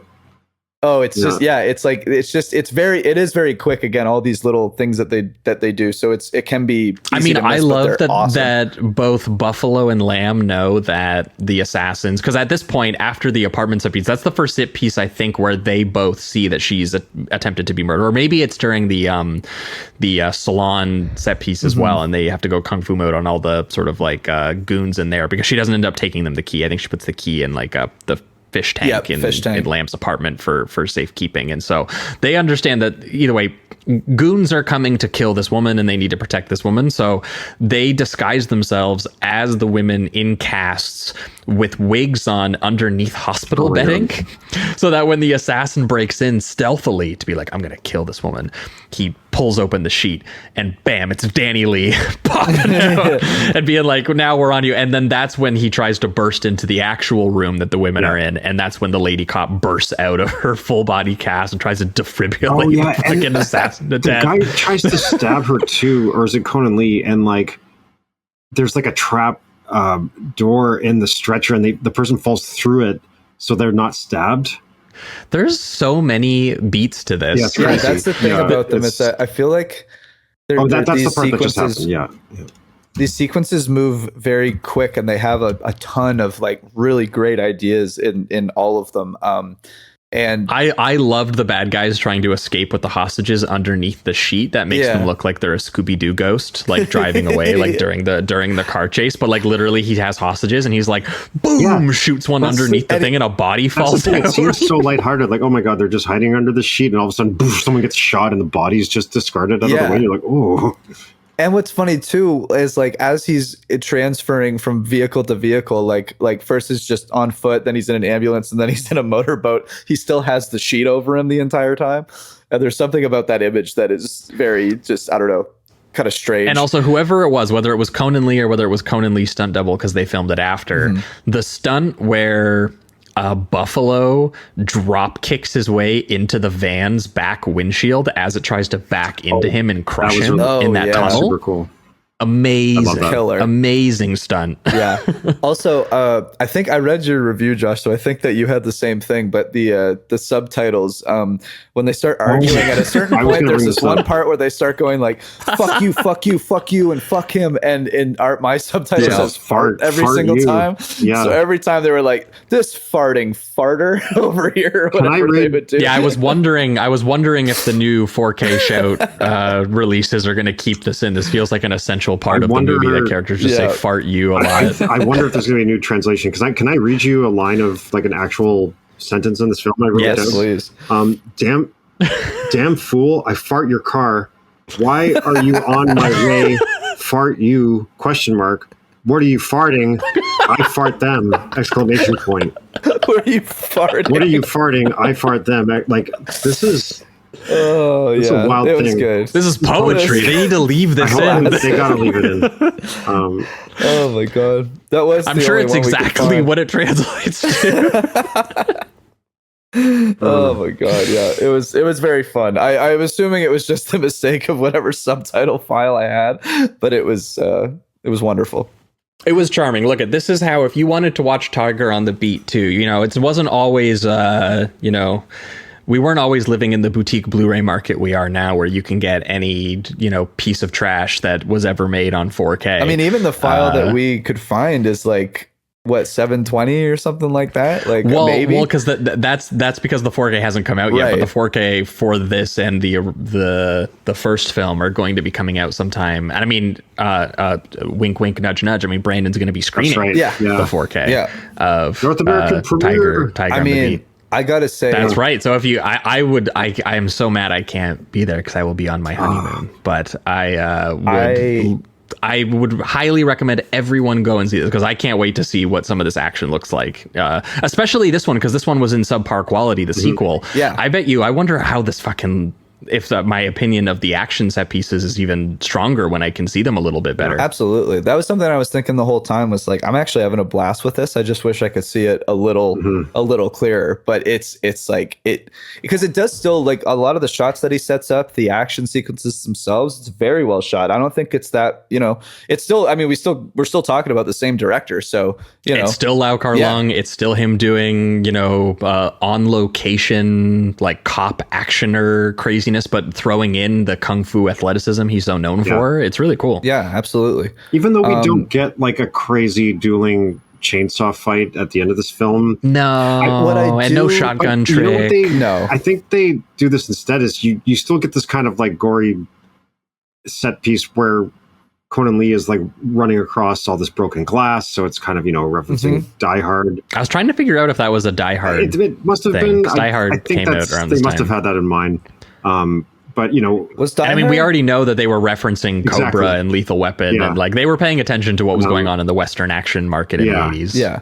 And they do have, like, I gotta say, when they hit the finale fight, that it doesn't quite match just the absolute insanity of the first one. They still have there's some really good stuff in this final set piece. Yeah, like I like the fact that they end up using like metal poles from a double-decker bus, and so they still have the spark element where it's like every time they hit the pole with each other, it just sparks up. It looks great. And and they start to use even the poles themselves as like not just weapons but ways to get around the bus. Like at one point, Conan Lee, I think it's Conan Lee, he wedges the bar in between like two seats kind of, and then uses it as a monkey bar to kind of like go under and then kick the guy. So sick. It's really awesome. So there's still some really great stuff. It's just like, how the fuck do you defeat a chainsaw fight? I love that bus is also underlit at night and shadowy, so that you actually do see the poles like hitting each other. It's a pretty moody fight between him and Gordon Liu to wrap it up. Unfortunately, they don't give Danny Lee quite as good a set piece as they give Chow Yun-fat in the last film. Right. Yeah. Like he gets to come in with a gun and gets to go kill some people and has some fun for sure, but it's just not as elaborate. It's not as full of a sort of a gun fu sequence as Chow Yun-fat gets, but you know, he gets to go shotgun mode on a bunch of goons. And prior to that, the setup of it is Conan Lee also, you know, saving Sweet Dream because she swallows the ring at one point. And this is where I kind of sort of figured out what the plot was supposed to be, and I was kind of like, wow, that's a little thin, fellas. That like the ring is revealed to be proof of trust to make the deal go through, like with their contact. So the whole time they're like, we can't make this deal without this ring because like this is like the identity to be like two guys with rings can make a deal with each other. I guess that's all it is. So they bring her there, and they literally briefly go, oh, do we cut the ring out of her? Sure. Why not? Let's do that. And then that's when Conan Lee gets to pop out of the trunk and kind of kick off the industrial warehouse or like hybrid bus station or whatever it is that they are fighting in, including a great beat where she kicks like oil around so that they all start sliding on oil, and he ends up cutting his feet on the broken glass. And I was like, dude, you're getting oil in your wounds. Brutal. I was like, this is bad, man. Yeah, he wraps like some torn clothing around his feet at some point, but still has to fight so many people in this situation with all these bloody cuts on his feet. It's pretty gross looking, honestly. There was a kind of a, and you get more awesome dubbing on English speaking gangsters and criminals. Hell yeah, I love that every time. There is a kind of like they kind of, before they get really violent with her, there is a beat that's kind of funny where the one gangster, when she swallows the ring, he like turns her upside down and just tries to shake it out of her, which I thought was kind of funny, honestly. But yeah, it's and I do love Danny Lee using the shotgun again, kind of like Chow Yun-fat, not as cool, of course, but he has a couple moves that are just, the way that they've choreographed them are almost like martial arts, like the way he's using the gun, because he's up against 15 people and just like shotgunning people. But he'll do things where he like lays down and then kind of looks behind him upwards and then shoots the gun and stuff. Yeah. So there's some style points to it for sure. You got to give it up for Sweet Dream here, though, because her cast is like busted open at one point because they're thinking about like getting this ring out of her. And she instinctively, while she's crawling away, grabs this piece of like random scrap metal that's kind of like webbed, wraps it around her torso, and then just uses it as armor. And then immediately this guy shows up with a huge knife again and starts trying to stab her. And the metal completely protects her. So it's just like, she's so smart thinking in this moment. Like, I love how resourceful she is. Like, she's having to go through this whole. Oh yeah, she's the one who kicks the oil and helps Buffalo in that moment too. All the goons slipping and sliding, so he gets to beat the shit out of them. I love these types of fight scenes where like not everybody in the scene is a martial artist, but they're still very much involved in all the blocking and everything that's happening, and they're not just like sideline, like they're putting up a fight, even though they're like severely incapacitated. Like, she gets like thrown through a window after this as well, and I think it's the same. Actually, I don't think they use a double on it. It's amazing. Like, yeah, I think it shows her face clearly going through it. So it's impressive. Again, honestly, like, Ellen Chan is awesome in this, and does have to do a few risky things that I think pays off. Yeah, the only thing that it when you watch it, you will, especially you watch it the way we just watched it, is you will go, there's no shotgun on a rope and there's no chainsaws. It's there's still a really solid action sequence though. Like, it's really competently done. It is well staged. It is well shot. It's just, it's hard to, when you call yourself Tiger on the Beat too, I think you kind of go, well, now they got to top a chainsaw. What are they going to do next? Yeah. And, this movie never quite does that. But I think if you're able to like divorce it from that a bit and you go, look, this was kind of more in name only. It is a brand new plot. They are kind of maintaining a lot of the tone and style of that film. And they are delivering on a lot of action set pieces, even if, maybe Lau Kar-lueng had a phase where he was like, well, in this one, I really want to see stunt people thrown through windows and dangling from buildings and falling from far heights. Yeah. That seems to be of more interest to him than the shotgun play and the other stuff that he was doing in the last one. Yeah. And there's a lot of that. If that's your thing, if you watch an action movie or a stunt movie and you're like, I like to see guys fall off of tall buildings. There's a lot of that in this one. Yeah. I think that's the thing. It's kind of like, you're going to get a little bit less of those unbelievable, awe-inspiring moments in this film, but they are still there, and there's more action. It's just it's not as like, when it hits, doesn't hit quite as hard, but there's just more of it. And I there's also less squibs until that guy until the white dude pops out with the Uzi and goes fart you, and then every single cop shoots him. He just gets lit up. And that's where they bring back, that's the guy loaded with the most squibs I've ever seen. And that's where they bring back the bulletproof vest gag that we were talking about earlier. Because the white guy shoots both Gordon Liu's assassin like henchman, and he shoots Lamb, and he thinks he's like wrapping this whole situation up because Lamb and Buffalo were being like, hey, we got the bad guys, we got the killer, we got the dealer, we got the cocaine, and they're trying to pitch themselves as like this was like a sanctioned mission. Yeah. Like, we did all of this, and they were like, dude, Buffalo's not even a cop. What are you talking about? Kids from college. Yeah, it's from LA, man. I don't know. And that is when that guy pops up and decides to shoot them, and everyone for like 5 seconds think Lamb died before he jumps up and goes, "Bulletproof vests are awesome!" And freeze frame. I love how and also the freeze frame. I loved that it was so serious and then so not, and then it's just over. That the speed of that, the rhythm of that is just amazing. And I also like that in the freeze frame, nobody's upset with him that he just like briefly faked his death and made them traumatized for 3 seconds. They're all like, "Oh, you silly son of a bitch." It's, I mean, if only so we got fun. Tiger on the B3 and they could have done another freeze frame ending, but instead he was like, "I got to go do Drunken Master 2 with Jackie." Which is awesome, I will say. Even though they have some fights that it doesn't. The movie itself, incredible. Also, I wanted to say one beat that is so funny, where he's fighting in the double-decker bus, and at one point, I think Conan Lee like is kind of bear hugging the guy as they're fighting, and he just keeps lifting him into the rooftop, like the ceiling. And he bumps his head like 3 times. For some reason, it makes me laugh really hard. So I enjoyed that.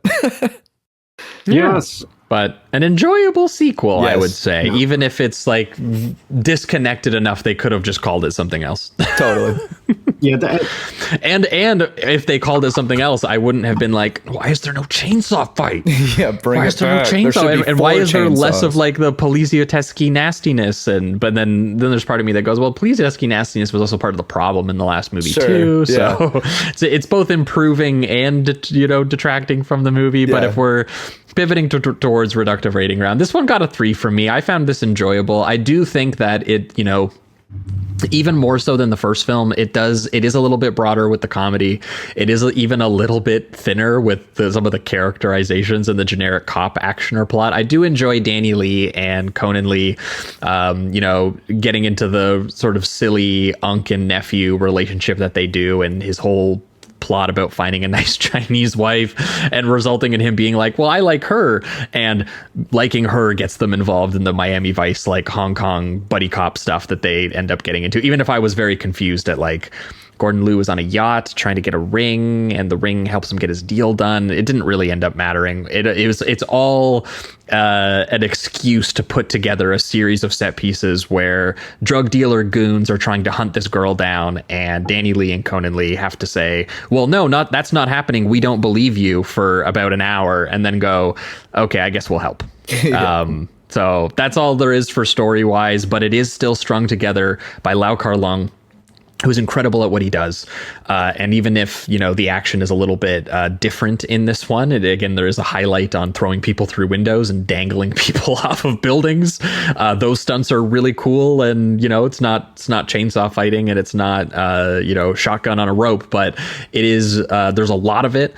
And it's still very impressive craftsmanship, and it's still fun to watch a guy who is so famous for doing like wuxia kung fu and applying just all of his, skill and kineticism and athleticism, and being like, this can be done on location in a post-police story cop actioner. And on that level, there's a lot to enjoy here. The impressive bathroom assassination attempt that's also part sex comedy, the apartment complex chase and fight where, again, there's a wide shot of almost every, like half the cast dangling from a rooftop and ending up hospitalized. The hospital set piece is surprisingly one of the most impressive ones, both the ambulance chase and the woman fucking bursting out of her cast with a defibrillator. Maria.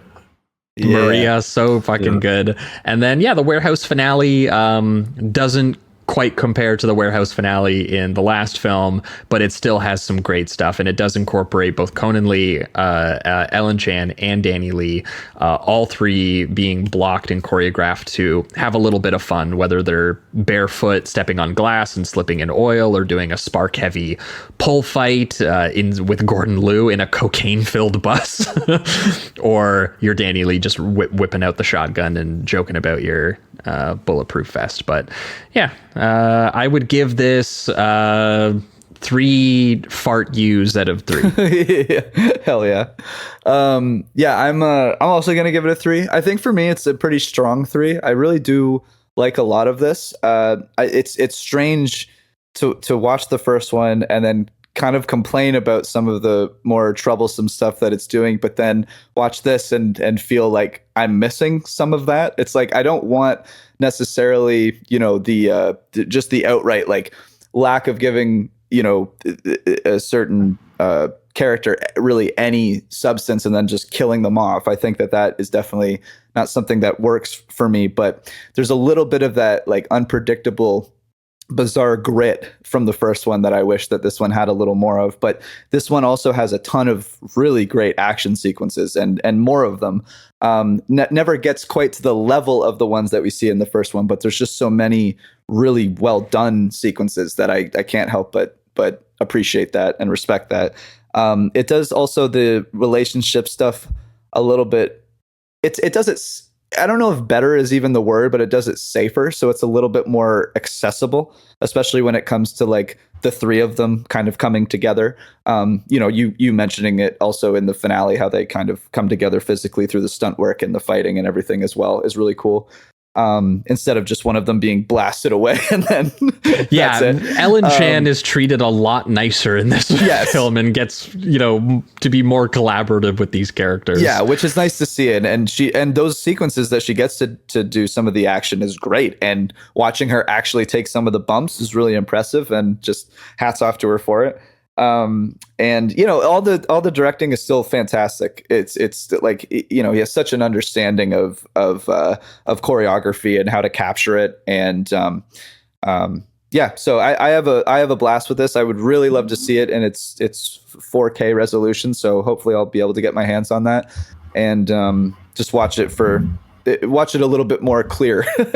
But it's awesome. I think that there's a lot of fun to be had here. Yeah, for you, Brandon. I'm gonna go ahead and give it 3.5 fart yous.